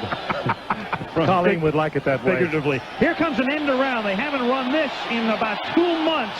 And Jerry Rice takes it inside the 30 to the 25-yard line. That's a play, and a flag goes down. They ran that play once in each of the first 4 games this year and not at all since. But it will come back after a 19-yard pickup. Well, they had filed that away and brought it back out tonight, but unfortunately for the 49ers, it comes back. Illegal push in the back. 84 on the offense. 10 yards, first down. One of the reasons they took that play out was the diminishing returns. In week 1, it worked for 17 against Indy, then 11 in week 2, then 3. Then the Rams knocked them for an 11-yard loss, so they took it out of the playbook for a while and just brought it back again. Well, it worked that time, except for Brent Jones. Indeed it did.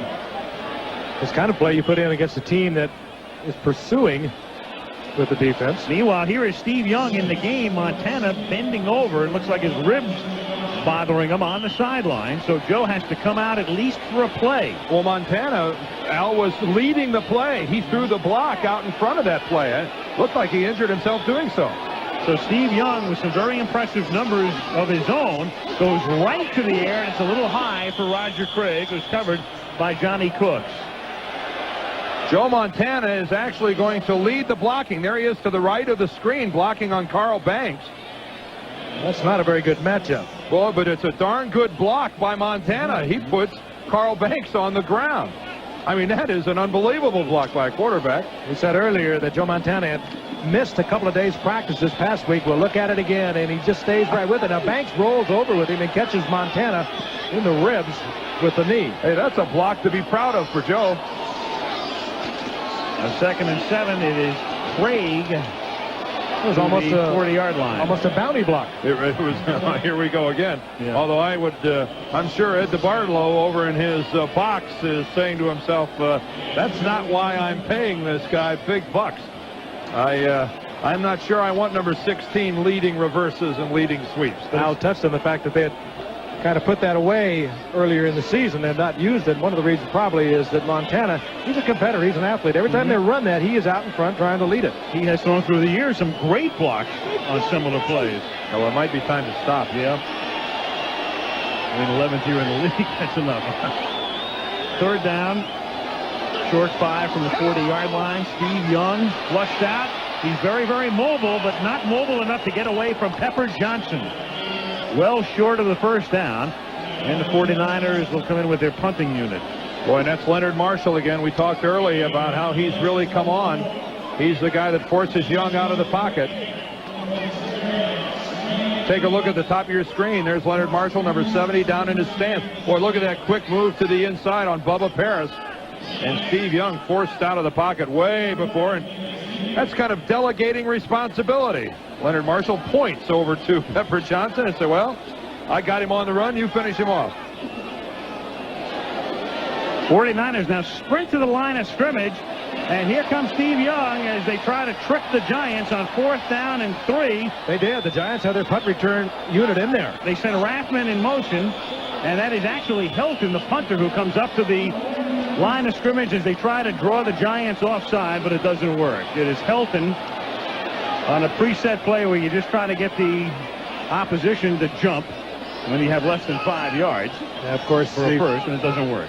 5-yard penalty is not going to hurt anything. They'll back them up because they were at the line of scrimmage at about the 39-yard line. The Giants were even saying that to Parcells, "What do you want to do? You want to decline it?"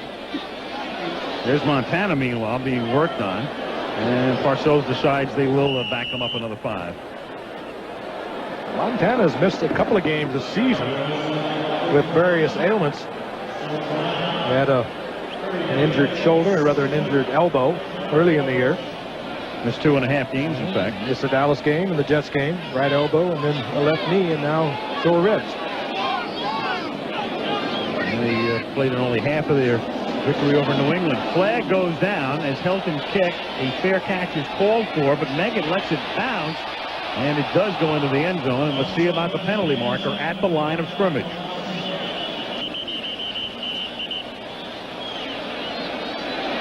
Call made by the line judge, Ron D'Souza. Motion penalty against San Francisco, and it will be declined. Motion, number 40, offense, penalty is declined. We don't want that over. Giants will get it at the 20-yard line. Johnny Jackson backing up, and you'll see him. There he is. Well, he really kind of moves on the snap of the ball. Chuck Thomas, the center, picks that ball up and delays a little bit, but of no consequence. It's declined anyway. San Francisco, Al Michaels, Frank Gifford, and Dan Beardorf. Joe Montana, who had to come out on the 49ers last series, up and walking around as we look down from the Goodyear Blunt, Columbia. Charles Russell at the helm tonight on a sparkling night in the city by the bay, where the 49ers lead by 7, and the Giants have the ball at the 20, and Roussan and Anderson are in the game back of Sims. And here's only the 3rd carry of the night for Anderson, who takes it out to the 24-yard line. Meanwhile, let's take a look at Montana's block. And remember, earlier he was buried by Gary Reasons, and that could have created some problems for the ribs as well. And then came this. And of course, he came into the game with sore ribs. There he is, bottom of the screen, the right side. Now he goes into Banks, gets Banks on the ground, but Banks kind of rolls over him. And Montana had to leaves the field. Another angle of it. Just a good block. He got his body in there and got through the arms of Banks. Gets my vote for best block by a quarterback. 2nd down and 6 for New York from the 24-yard line. As Sims fires over the middle. Moat juggles it, and it's nearly picked off by Lott. Well, that's what the Giants have been looking for. That's what they came into the game trying to do, is get Moat in the seam of the 49ers deep zone defense, and he was right there, a little high maybe, but one he should have had. Jim Burt that time. I don't know if you noticed. Let's take a look at him in nosedive. He crawls all the way to Phil Simms and ends up with a hand on the ankle. He finally gets in there and grabs the ankle of Simms, and Simms kind of kicked off his hand. 3rd and 6 from the 24. Sims has it batted back into his own hands and then throws, and the catch is made, but a flag is down as Sims had already in effect made the completion. That's an 2 illegal forward pass. passes. Exactly. And Ronnie Lott buries Odessa, or Ronnie Lott was the guy. Marcus on the play. Yep, that's 2 forward passes, and Eric Wright was the that's guy illegal. who buried Odessa Turner as Lott came in and took care of Gets Sims. the quarterback. Lost it down the previous spot. 4th down.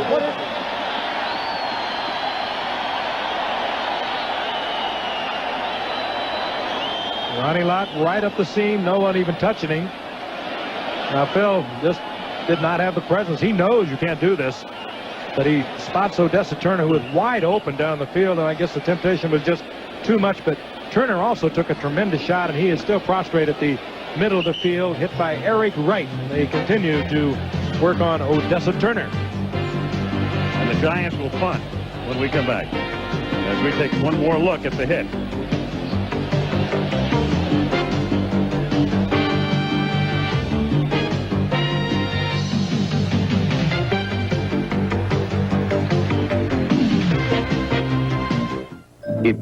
As we come back, Odessa Turner helped to the far side for the Giants, but went off basically under his own power, and Sean Landetta to punt. As he boots it from the 15-yard line, and it's a low end-over-end kick with Don Griffin back, and he lets it bounce, and the Giants have to down it at the 42, and we've got another flag down back at the 27-yard line.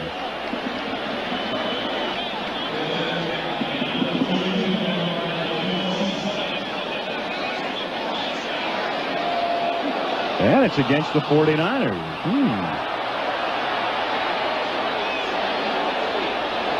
It was 4th and 6 at the 24-yard line. Holding 58 on the receiving team after the ball is kicked. Post-possession foul. Oh, post. The receiving team will keep the ball. Post-possession. Big difference right there. Big difference. Major difference. If that would have been before the 49ers had possession, that would have been an automatic first down for New York. As it was a very poor punt by Landetta, and the 49ers are going to take over at their own 42-yard line. 34-yard kick. Meanwhile, updating the vote. I wonder if these people are voting on announcers' acumen. These are best announcers' plays. Dan said, he quite humbly a moment ago, I only want to finish a strong second. Bearing down on Stabler. I either wanted to win or finish last. With the juice on top by a mile. The penalty assessed as Montana comes back into the game. The penalty assessed from the spot the Giants downed the punt. So a 10-yard penalty puts it back to the 32-yard line. And Joe, off the play fake, sets up the screen. Roger Craig slips one tackle and then is brought down at the 37-yard line from behind by Eric Howard. It'll be 2nd and 5. Banks also in on the play. Joe Montana tonight has thrown only 2 incomplete passes, so he's in the 90s tonight. He is 72% for the season, which is unbelievable. 22 touchdowns and 4 interceptions. Came into tonight, what, with a 115.5 rating? There's the record right there. Kenny Anderson did that in the strike year, 1982, 70.6. And Sammy Baugh, 44 years ago. And Baugh played in 8 games that year. Here's Craig on 2nd and 6, coming to the outside and taken down by Collins and Johnson at the 40-yard line, short of the first by about a yard and a half. And 3rd down upcoming with under 2 minutes to play in the 3rd period. So Montana getting the sign from the 49er bench. Meanwhile, there are the possessions. The 49ers, the first 4 possessions resulting in scores, and the last 4, 2 fumbles, 2 punts. This drive starting at the 32, 3rd down and 1. And Rathman, and that was a long one. He has to get to the 42-yard line and does not appear to have it. He needs a real friendly spot to get this first down, and I don't believe he's close. I mean, he needs an up with people spot. Good short yardage play by the Giants. You saw that the 49ers trying to drive the Giants off the ball were just totally unsuccessful. All the penetration belonged to New York, and Pepper Johnson leading the charge. Bill Parcells with Johnson as he awaits his team to regain possession. They're down by 7. They have scored the only points of the 3rd quarter. That's Dave Meggett standing back at his 18-yard line. Barry Hilton, who missed a lot of practice time this week with back spasms, takes the snap, gets the kick away. Sends Meggett to the far side at the 20. And the rookie brings it back out to the 34-yard line. And a little contact after the play, and a flag is down. It seems to be par for the course following returns tonight, and this time the penalty is against New York. Who was it that time? Well, sure that was at that time? Illegal block in the back. Number 99 on the run. 10 yards. First down. Steve DiAsi. So the Giants down by 7. A lot of people trying to compare the Giants of 89 to 86. Parcells won't have any of that. In fact, if you ask Parcells to compare the 89 team to 86, it's like saying to compare William Goldman to William Shakespeare. He looks at you like you're crazy. From the 24-yard line, he just tries to deflect all of the comparisons. From the 24-yard line, Sims has it knocked down by Holt, and Pierce Holt involved again. Big first half, big play here. Holt having a big night, but not as big as Al. Pierce Holt. Riesenberg just stands him up. Dan pointed out a while ago. Sometimes they're better off if you let him beat you a little bit, take him one way or the other. And that time, Holt had nowhere to go. He just went up in the air and blocked it. He was something. You guys are too. Frank, we're in the presence of greatness, and I'm not talking about Joe Montana. 2nd and 10 from the 24-yard line. Sims firing. The catch is made at the 40-yard line by Manuel for a first down with that much time left in the 3rd period. And this is the point in time, as we probably saw the last play of period number 3, where if you're a 49er fan, you've got to be a little uneasy right now. As well as your club has played, you're watching the night that Joe Montana is having, and here you go into the 4th quarter, only leading by 7 points, and the Giants have the ball and moving. End of 3. ABC's Monday Night Football returns after this from our ABC station. Good ball game. Well, we need a break.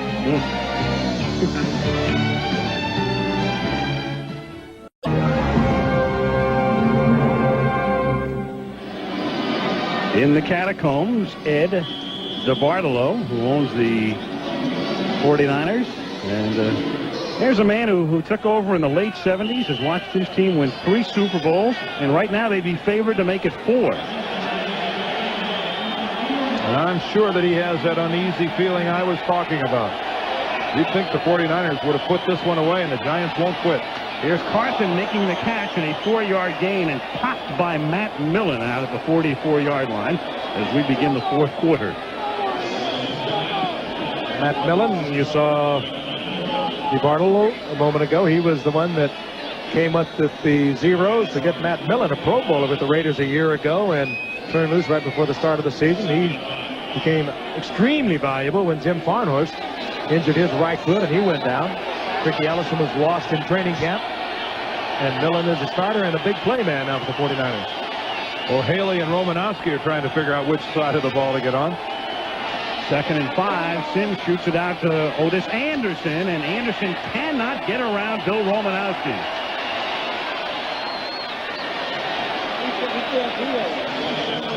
Take a look at the numbers now through the first 3 quarters of play. You can see that the Giants that time had a good third quarter. Time of possession still considerably in favor of the 49ers, but all in all, relatively even. Only 20 yards separating the two, and the turnovers have evened out. 3rd and 4 at the 46-yard line. Crowd exhorting the 49er defense. Ingram in motion. And a first down as Meggett makes the catch and takes it to the San Francisco 45, tackled by Brooks. A little man giving big plays to the Giants tonight. Takes a screen pass, 62 for the touchdown. This is exactly what Parcells wanted from Meggett as he begins to expand his playing time. In the early part of the year, up until last week, as a matter of fact, he'd come in only on 3rd down, the sure pass. Now he's playing on 1st down and in all situations.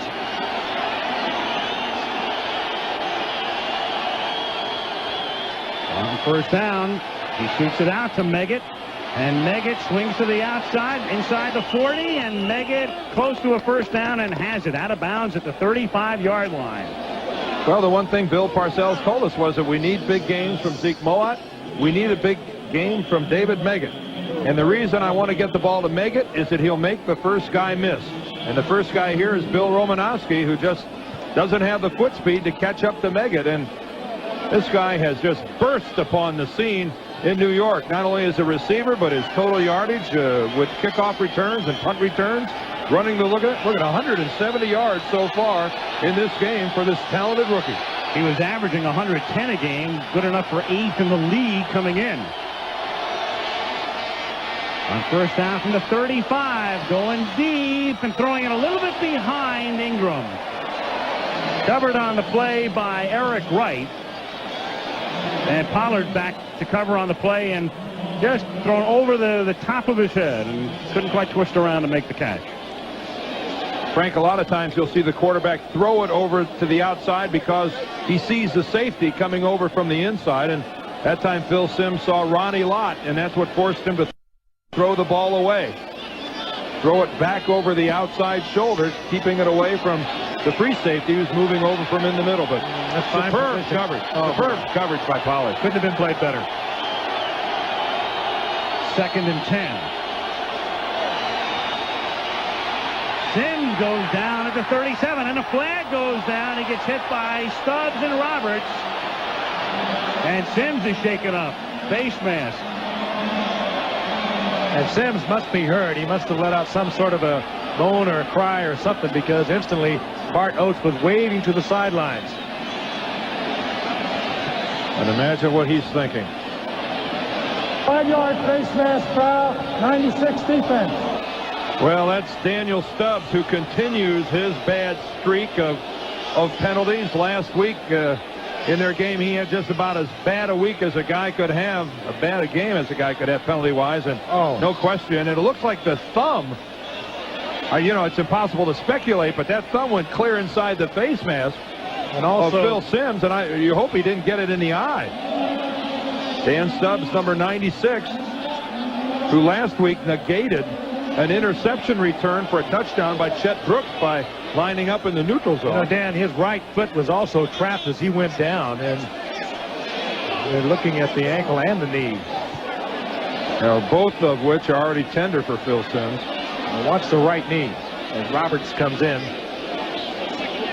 Face mask, of course, but if you look, the right knee just buckles under the weight of Roberts.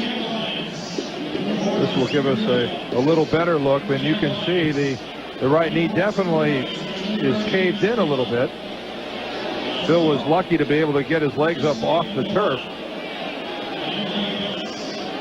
But there's no doubt that he's in pain. At that moment, he let out a cry, and it was when Bart Oates instantly beckoned to the sidelines to get some medical assistance in.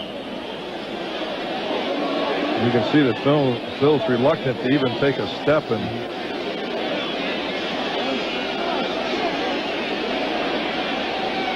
Donnie Barnes, the trainer in the blue warm-up, the head trainer for the Giants, and of course Dr. Russell Warren is back out on the field again. well, no one has ever questioned the pain tolerance of number 11, nor the ability of Jeff Hostetler. And Al, you and I, we exchanged words with Hostetler, reminding him of his game with Minnesota, and you only play on Monday nights. And lo and behold, how prophetic that was. Yep, I said you and Kubiak. He changes things a little bit. He can move around back there. He'll give you a good effort scrambling. Well, last week we saw the sub quarterback Gary Kubiak have a big night, lead Denver to a win. Here comes Hostetler on second down.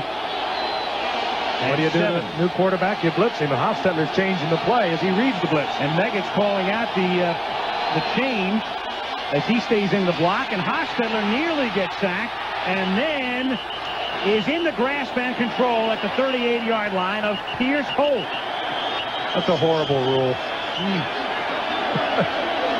So that's in effect a sack back at the 38-yard line. It is.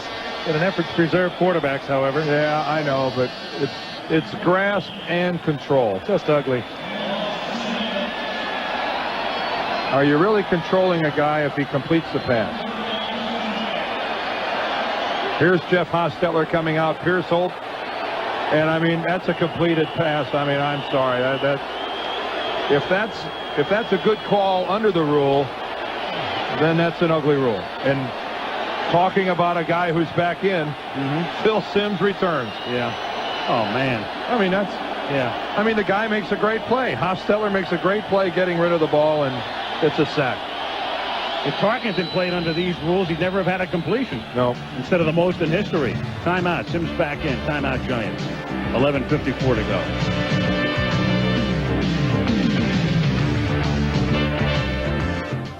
You talk about collector's items worth nothing. Wait a minute. Well, I meant all of them, There's one of you in there. I know it. That's what I mean. Worth zero. The last vestiges of Halloween, Indianapolis, 1988. It's third down and 14 for the Giants, with Simms back in the game at the 39.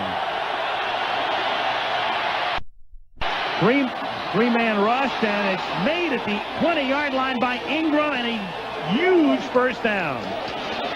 And what a catch. What a lead by Phil Simms, and boy, that's stretching for the ball. Mark Ingram only at 5'10", needed every inch of it there. 49ers play that man-for-man up short with their cornerbacks, and they drop deep in the zone, and Phil Simms splits the zone. Ingram reads it, gets right around in between the deep man and the up man, and Simms zipped it in. Great catch. First and 10, Giants at the 18-yard line. Simms throwing for Manuel, picked off at the 1-yard line by Chet Brooks. And a flag down after the play. Maurice Carthan grabbed the face mask, and it will come out beyond the 14 as well. And this time, Chet Brooks gets to keep the interception. It's the 49er defense. They play man-for-man on the corner. 5-yard face mask foul. Number 44 defense. 5 yards. It was Pollard. Well, you're in that two deep zone, and Simms never saw Chet Brooks. No, Brooks and Ronnie Lott playing the safety position back there, each taking a half of the field. Simms reads the man-for-man. And the left side of the field belongs to Brooks. And he just reads Simms all the way and steps right in front of the receiver. Good play by Chet Brooks. As Dan mentioned, he gets to keep it. Last week, Daniel Stubbs lined up offside, and that negated a 94-yard interception return, and was the pivotal play in a game won by Green Bay because they cashed it in. Catch is made out at the 30-yard line by Mike Wilson. He's kind of the forgotten man. He's in his 9th year, but when you have Rice and Taylor, and of course in years past, people like Solomon and Ronaldo Nehemiah was here as well, Mike Wilson just keeps plodding along. Boy, to think the Giants were that close to tying this game up. But again, the 49ers stiffened and came up with another big play defensively. Now it's a gut job for the Giants defense to get it back. 10:30 to go. Rathman. And he picks up close to 5, and we've got another flag as well. This one's thrown by the umpire, which is normally holding, and that's what it is.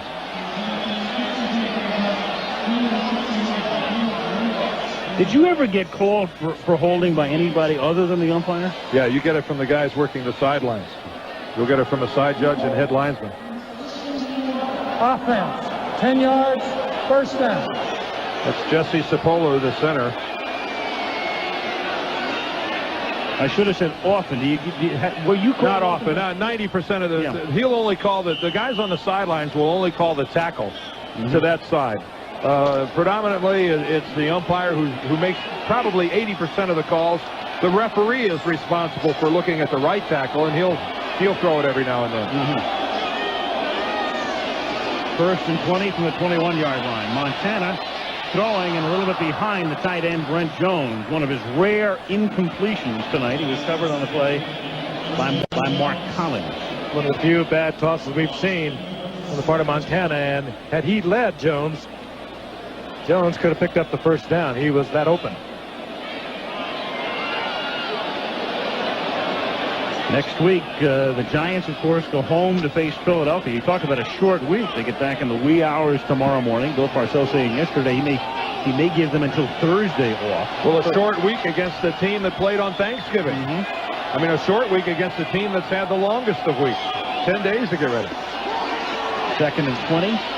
Montana over the middle. That's Wilson again. He loses the ball, and 3 Giants are there, and Collins has it at the 30-yard line. And finally, we get an indication from an official that it does belong to New York. And I think Carl Banks is the Giant that came in and stripped the ball. And it's Collins who is at the bottom of that pile who has the football. And New York will have it at the 30-yard line. Montana with a lot of time could have gone up on the second and extremely long yardage. And you're right, Dan, it was Banks who again hammered that big right hand in and stripped the ball from Mike Wilson. But the 49ers have gone into a bit of a shell as opposed to their offense we watched in the first half. Well, you can't say Carl Banks isn't doing everything he can do tonight for the Giants, and Lawrence Taylor's absent, causing 2 fumbles with that big right hand. Cross goes in motion from the 30-yard line. Sims throws over the middle. Otis Anderson takes it down to the 22. Tackled by Holt. It'll be 2nd and 2. 9:40 to play. 49ers ahead by 7.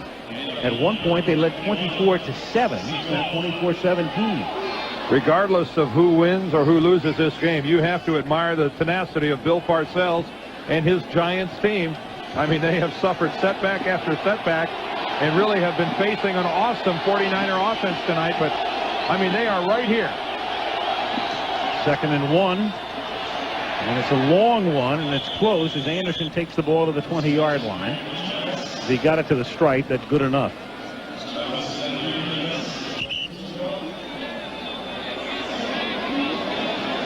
And it is. First down. So Candlestick Park quiet right now, relatively quiet. Again, the 49ers unbeaten on the road, 6-0. 1-0 at Stanford. They had to play against Stanford right after the earthquake. So they got Candlestick ready for action again. And only 2-2 here.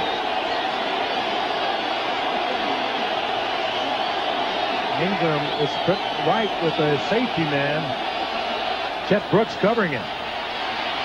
Sims throwing it out of the end zone, intended for Mark Ingram.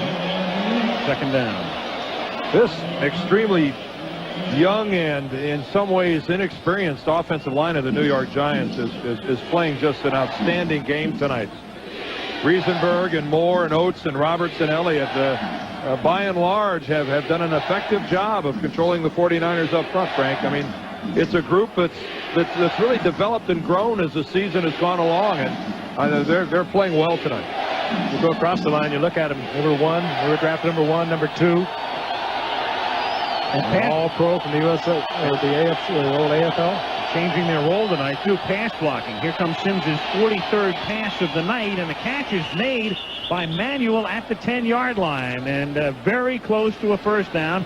Pollard covering on the play. Sims is up and over 300 yards for the evening.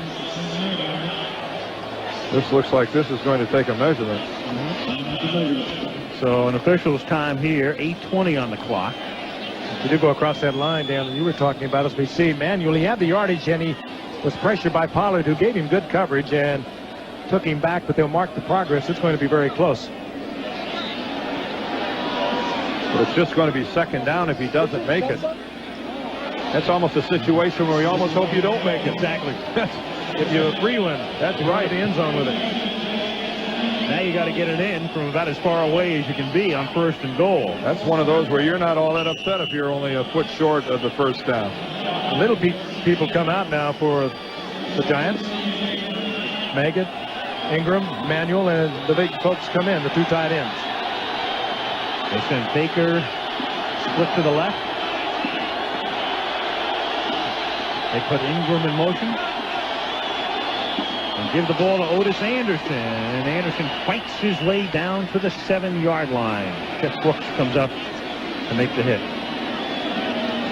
Otis Jerome Anderson. What a job he has done for the New York Giants this year. Gone over 9,000 yards in his career here in the National Football League. The former #1 draft choice of the then St. Louis Cardinals, and has a possibility of getting 1,000 yards this year. Thanks a little, Dan, with Joe Morris in the last 3 years. When Joe Morris was hurt this year, he really took up the slack. 2nd and goal. Quick drop by Sims, and he throws, and it's batted away on a great play by Don Griffin. Intended for Baker, and Don Griffin really now among the elite cornerbacks in the league, proving it week after week in his 4th year out of Middle Tennessee State. Well, these 49er corners play the receiver. Then when they sense that the receiver is giving them an indication the ball is in the air, they turn to play the ball. And there it is. Put it in the training film, in the textbook. That is exactly how it's supposed to be done. Notice the left hand feeling the receiver, knowing exactly where Manuel is, where Baker is rather, and then coming back and making the play. Phil Sims thinks he might have a touchdown. Thought he had it. 3rd and goal. Baker left. Ingram in motion from the right side. Sims flush. Throws on the run. And throws it behind and incomplete, intended for Cross. And Brooks is saying it should be offensive interference.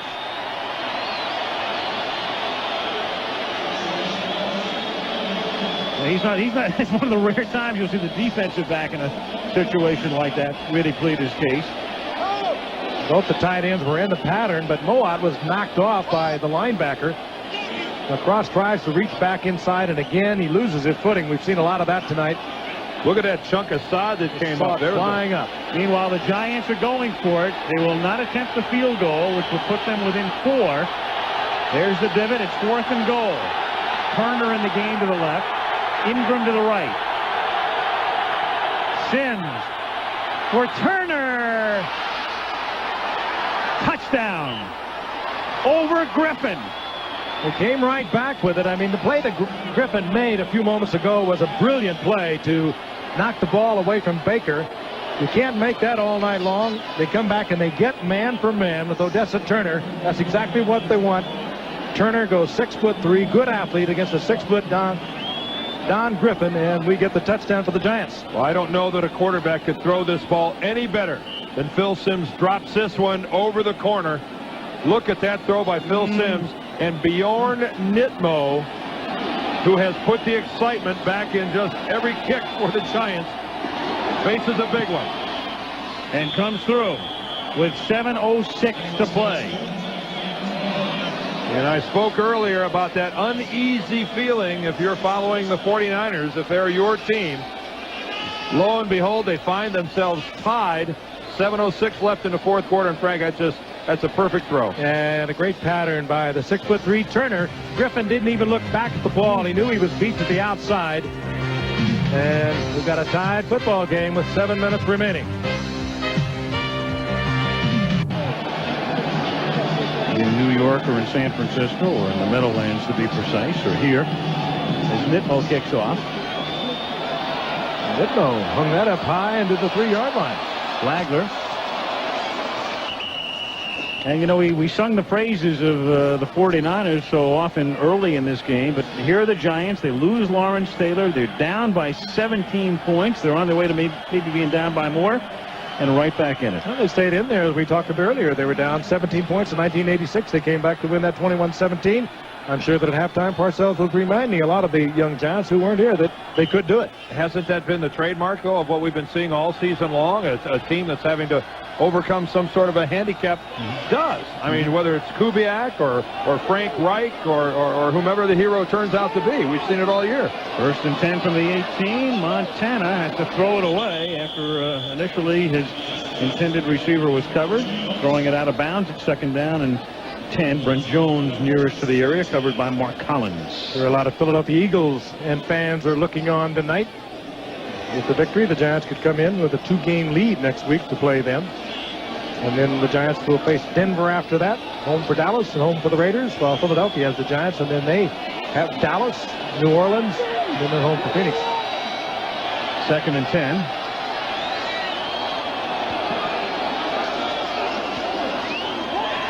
Montana buying time off the fake, has a lot of room to run, and Joe Montana steps out of bounds at the 35 after picking up a 1st down, and that is something he has done so very often this season. Montana scrambling and running, and he was averaging 5 yards a rush coming into the game tonight. Had almost 200 yards rushing coming into tonight, 179 I believe it was, at a 5-yard average. He has now run for a 1st down in each of the last 10 games he has played. He's so cerebral. He runs so judiciously. I mean, he knows when he comes out of, he's not going to run unless he can pick up the 1st down, get good yardage out of it, or he'll dump it off, or he'll find a receiver. 1st and 10 from the 35. This is Craig. This, of course, is a time when the 49ers would love to really get their running game in gear and take a lot of time off that clock, which is now down to 6:30 to play. There is no New York Giant trying harder both to make a play or to cheer his team on right now than Pepper Johnson. Again, at the end of that play, you got to look at him trying to exhort his team on. Gary Reason's there, the other inside linebacker. Johnny Cook's having to play now on the outside in the spot vacated by Lawrence Taylor. Craig, who is lined up wide in motion, and Montana rolling and throwing, and does Rice make the catch? Oh boy. Of course he does. Why even ask? Well, it was Rice getting himself locked with Mark Collins, and Mark Collins had to respect the deep threat of Rice. He played him very close, and it was just a great effort on the part of Rice to use the sideline. Montana reads it with him. That's not bad position and by Collins. Oh, boy. Is that great? That's just beautiful. Beautiful. And, of course, how many quarterbacks can throw and on the run as well as Montana? Not many. 1st and 10 from the 46. Here's Rathman. Finds a nice little hole, but it closes in a hurry. He gets to the 49, tackled by Banks. You'd be hard-pressed to find an offensive team that works this type of situation. Here we are, 5 minutes and change left in the 4th quarter, a tie ball game. You'd be hard-pressed to come up with an offensive team that operates with more confidence than the 49ers do. You know, that stems from Joe Montana. It also stems from the fact that they've done it so often before. I mean, all the way back to the drive in the Super Bowl last year. I mean, this is just another day at the office for this offensive team. A pressure situation, they're as cool as can be. Most of the time they come through, but they didn't last week against Green Bay at the end. 2nd down and 7. Montana throws for Rice, and he makes the catch, and he's spun out of bounds at the 32-yard line. He is amazing. I'll tell you, where do you go, though, when it is pressure? You go to a man who's on his way to Canton, Ohio, Jerry Rice. 2 key interceptions, both for 1st downs as the drive continues, and now Rice is over 100 yards. Remember what Bill Parcells told us about Jerry Rice, about his, he thinks one of his finest attributes is his stamina. The longer the game goes on, the stronger he becomes. He's even running faster than maybe he did in the first quarter, and maybe that's why he's getting some separation now between himself and some of the Giant defenders. 7 catches tonight for Rice. Here's Craig, and he runs right into Gary Reasons. And the clock is now down to the 5-minute mark. As much as the 49ers would like to run the football, I think they've almost conceded they can't. But if you're going to throw the football, you've got to keep that defense honest by running it occasionally. Here's Reasons, reading it, playing it well. Craig tries to break it back against the grain and right into the shoulder pads of Reasons. Well, he adhered to the #1 rule of an inside linebacker. Don't over-pursue. Play it inside out. That's exactly what he did. 2nd and 11 from the 33-yard line. And Montana going deep for Rice, and this time Rice can't one-handed. And Stephon Collins, good coverage that time, though, all things considered. He had a step on him, but it had to be a perfect throw for that to be a completion. Mark Collins flew all over Rice. How could you play cornerback against the 49ers and not look up at the clock after every play and say, isn't this thing over yet? I mean, how many more times do I have to try to stay with this guy? I mean, I can't believe that if you're a cornerback, you don't stare at that huddle hoping that Jerry Rice breaks to the other side of the field. You wouldn't be human if you didn't think that. Even Neon Dion will run into Rice next week. Yeah, maybe. Yeah. Now Sheldon White top of your screen on Jerry Rice, but he'll get help from the inside. They won't leave him out there alone. 3rd down and 11. And Montana comes back the other way, and nobody remotely in the area. And you better say that again. Yeah, well, Mike Barber, who was just activated, ran into the end zone, and Montana thought he was running an out pattern. And that's the problem you have when you've got a guy playing in his first game. Barber, the rookie out of Marshall. I guess Just activated this past week. Well, maybe it was Montana's fault. That's what Barber. Good luck getting anyone to believe that. Meanwhile, a 51-yard attempt coming up right now. Mike Cofer, his longest this season is 47. These are also the kind you block, those long ones. Flag is down. It is no good. It had the distance, but was wide to the left. And the line judge will make the call against the Giants. Defense lined up in the neutral zone. It will not be a first 5 down, yards. however. Man on the end of the line. I didn't get his number. Didn't get his number, he said. I think it might be Renee Thompson. He's the guy to this side. This is Thompson right here, number 21, and it appears that his hand is farther out here than anyone else, at least on this side. Renee Thompson, number 21. So, Cofer gets another shot. And a big difference. Well, 37 yards and 51. This one will be spotted at about the 36-yard line. It better be a 46-yard attempt if the last one was a 51. Yep. Give or take a half a yard here. This is actually going to the books as a 45-yard. And the line of scrimmage, or where they'll put it down, is just outside the 35. Hilton puts it down. And this time the kick is truer and good. Not only the difference in the distance, but psychologically, particularly off the natural surface. Well, last week the 49ers were victimized by lining up in the neutral zone. This week it works in their favor. It's the New York Giants that make the mistake and give their opponents another chance. What goes round comes around, and Mike Cofer getting a chance to do it again leaves no doubt. Plenty long and plenty straight. 4:12 to play. San Francisco by a week. Michaels, Frank Gifford, and Dan Dierdorf. And this game has very much lived up to the hype and everybody's expectations. 27-24, San Francisco. 4:12 to go. Looking ahead, the Giants have 2 of their timeouts remaining. And Mike Cofer with a deep kick, a yard in the end zone. It's Ingram. And he comes out to about the 22-yard line. And so the Giants will begin the drive from that spot. Well, here's where the Giants really have to rely upon Phil Simms to do exactly what he's been doing a majority of the time tonight. Working the short to intermediate passing game, not really going for the big play. With 4 minutes and 2 timeouts left, the Giants have plenty of time to go down the field. You can see the good night, 326 yards. There's time to be patient for the Giants.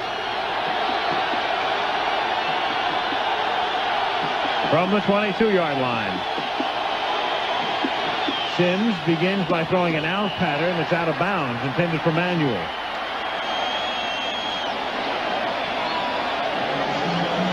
You know, the funny thing, it's worth repeating again, with each team having a 2-game lead at the moment, the loser has only a 1-game lead, but both teams are in similar situations. The Giants, where they will lose tonight and lose to Philadelphia next week, tied with the Eagles, but really behind them head-to-head. These are would have lost twice.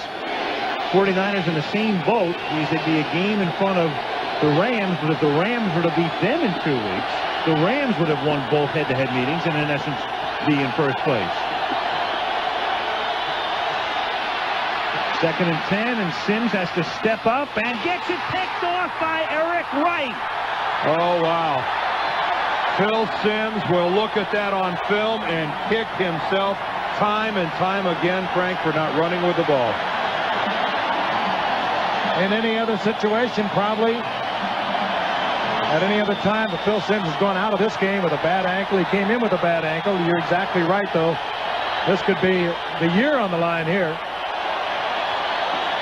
And an errant throw right into the arms of Eric Wright.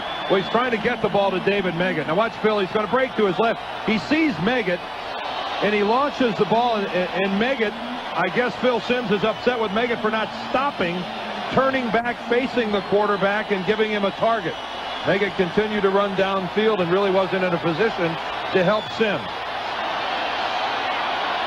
Phil's mad at Meggett, mad at himself. Not that easy to do. From the 17-yard line, this is Roger Craig. You know, it's kind of funny. So many of the 49ers, the household names as Cooks and McIntyre, I get into it for the moment. But Eric Wright is one of those who has been here for all of the Super Bowl championships. That's the 18th career interception for Eric Wright, and about as big as they come. Well, you look back at that 81 draft for the 49ers and think that number 1 was Ronnie Lott. And the second-round choice was Eric Wright. That's pretty productive. Trying to strengthen the secondary. And what a pain on Phil's face. He knew he had thrown that one away. Well, now the onus is squarely on the shoulders of this defensive team. They must at least keep the 49ers to 3. Here's Rathman swinging to the outside. Takes it down to the 13. Well, we have a lot of isolates on coaches, and here's one on the owner, huh? A whole lot of hugging going on. Yep. Replay that. Some smooching and bussing as well.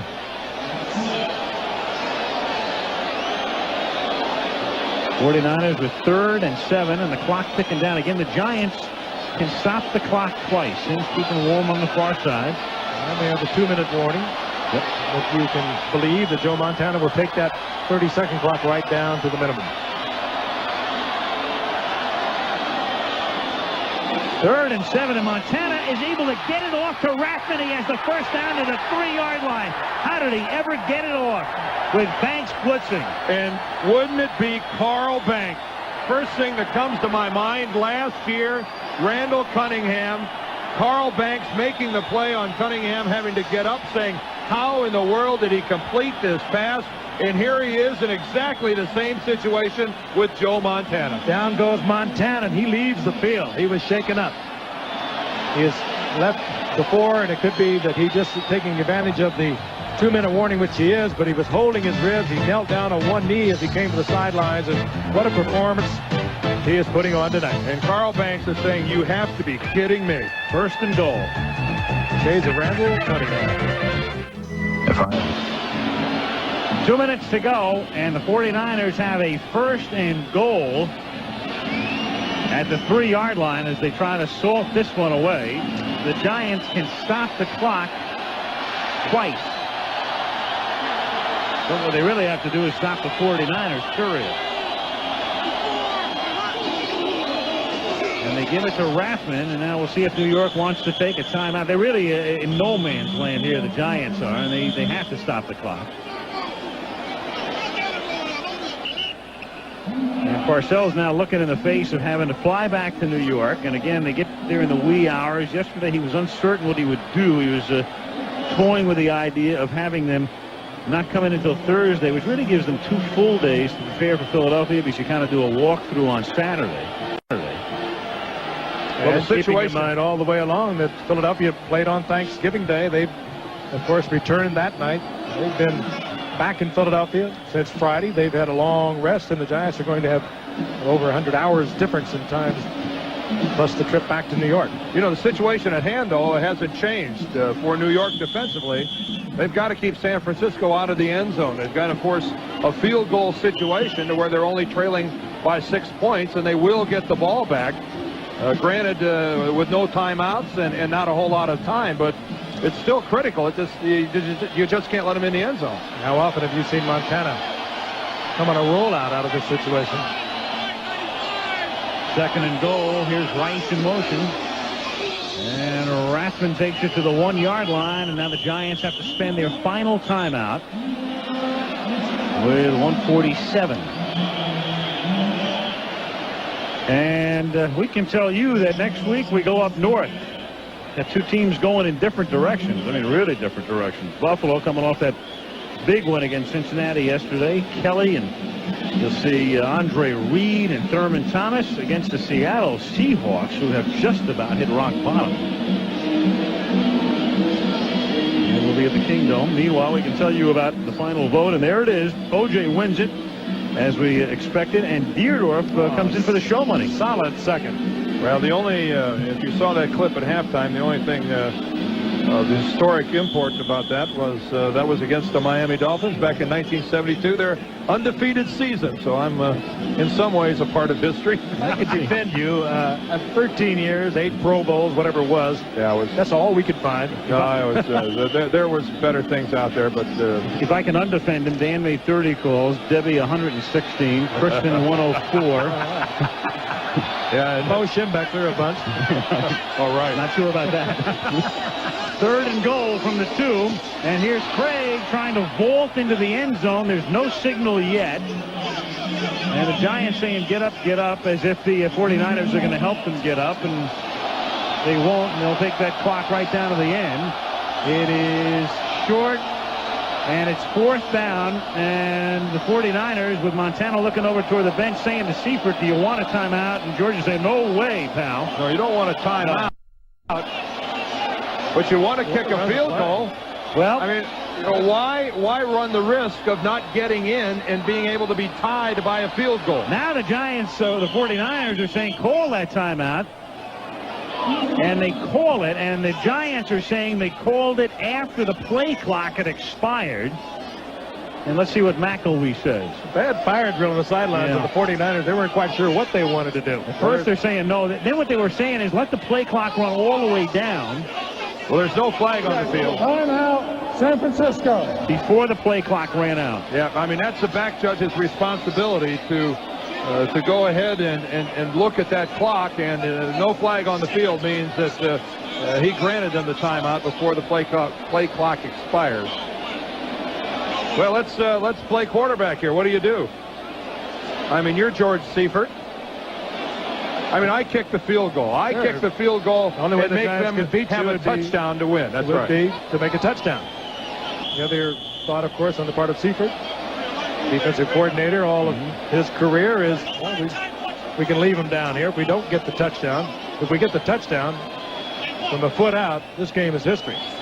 But if you don't get the touchdown, you leave the, you leave the chance that a field goal could tie you. On another plane, there's a 5.5-point spread in this game, which has a few people interested at the moment as well. Fourth and goal, and they're going for it. Rice in motion, and Rathman vaults in for the touchdown. When it works, it's a good call. And the 49ers lay claim to the best team in football. There will be some argument in Denver, but the 49ers and their followers are saying we're the ones. And they did sag in the third quarter through much of the fourth quarter, and like a good championship team, they got it back together when they had to have it. Hey, that's tremendous defense by the New York Giants. There's no question Rathman crossed the plane with the football, but he didn't cross it by more than 6 inches. That's excellent goal line defense by the Giants, meeting him in the air, driving him back. He just got it a couple inches farther than the Giants wanted. Colford attack on the extra point, and that is good. That is Rathman's first rushing touchdown of the season. There he is. Well, in Bill Parcells' overall scheme of things, he said all along, it's not all that important. We'd like to win it. But what we have to do, we have to go back and we have to beat Philadelphia. We've got to beat Dallas. Well, you know what his team did tonight, Frank, that he's got to be pleased with is they fought back.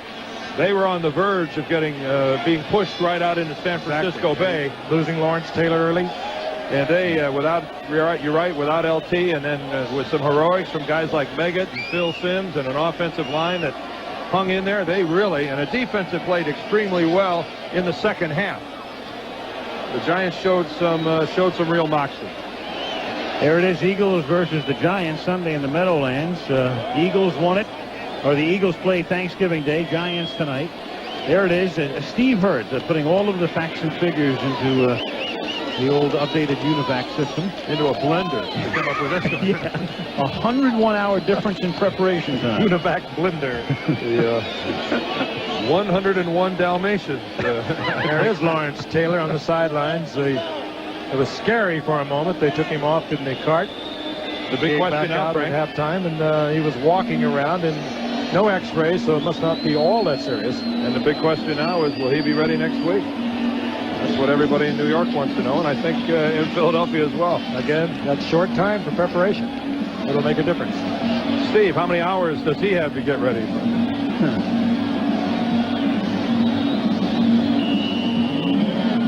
Over to kick off again. The Giants with nary a timeout at this point. And down by 10.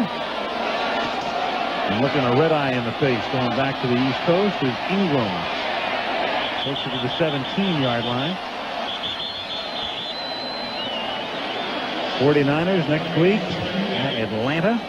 Then we see them in Anaheim against Everett and Flipper Anderson and Rams 2 weeks from tonight. A long night. Scrap your way back into a football game where it looked like you were out 17 points down. It looked like you had an opportunity to win it. And the 49ers put together the winning points. Simms, nobody open. He gets sacked. It's a fumble, and the 49ers have it. Larry Roberts, after Kevin Fagan had created the fumble, Larry Roberts recovers, and the 49ers will run the clock out.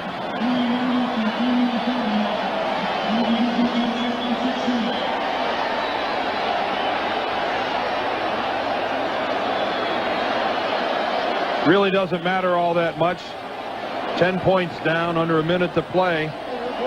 Still not the way Phil Simms would like to end the game, but indicative of the pressure that he's faced. Pierce Holt with a big night tonight. And those are good numbers for Phil Simms, with the exception of that last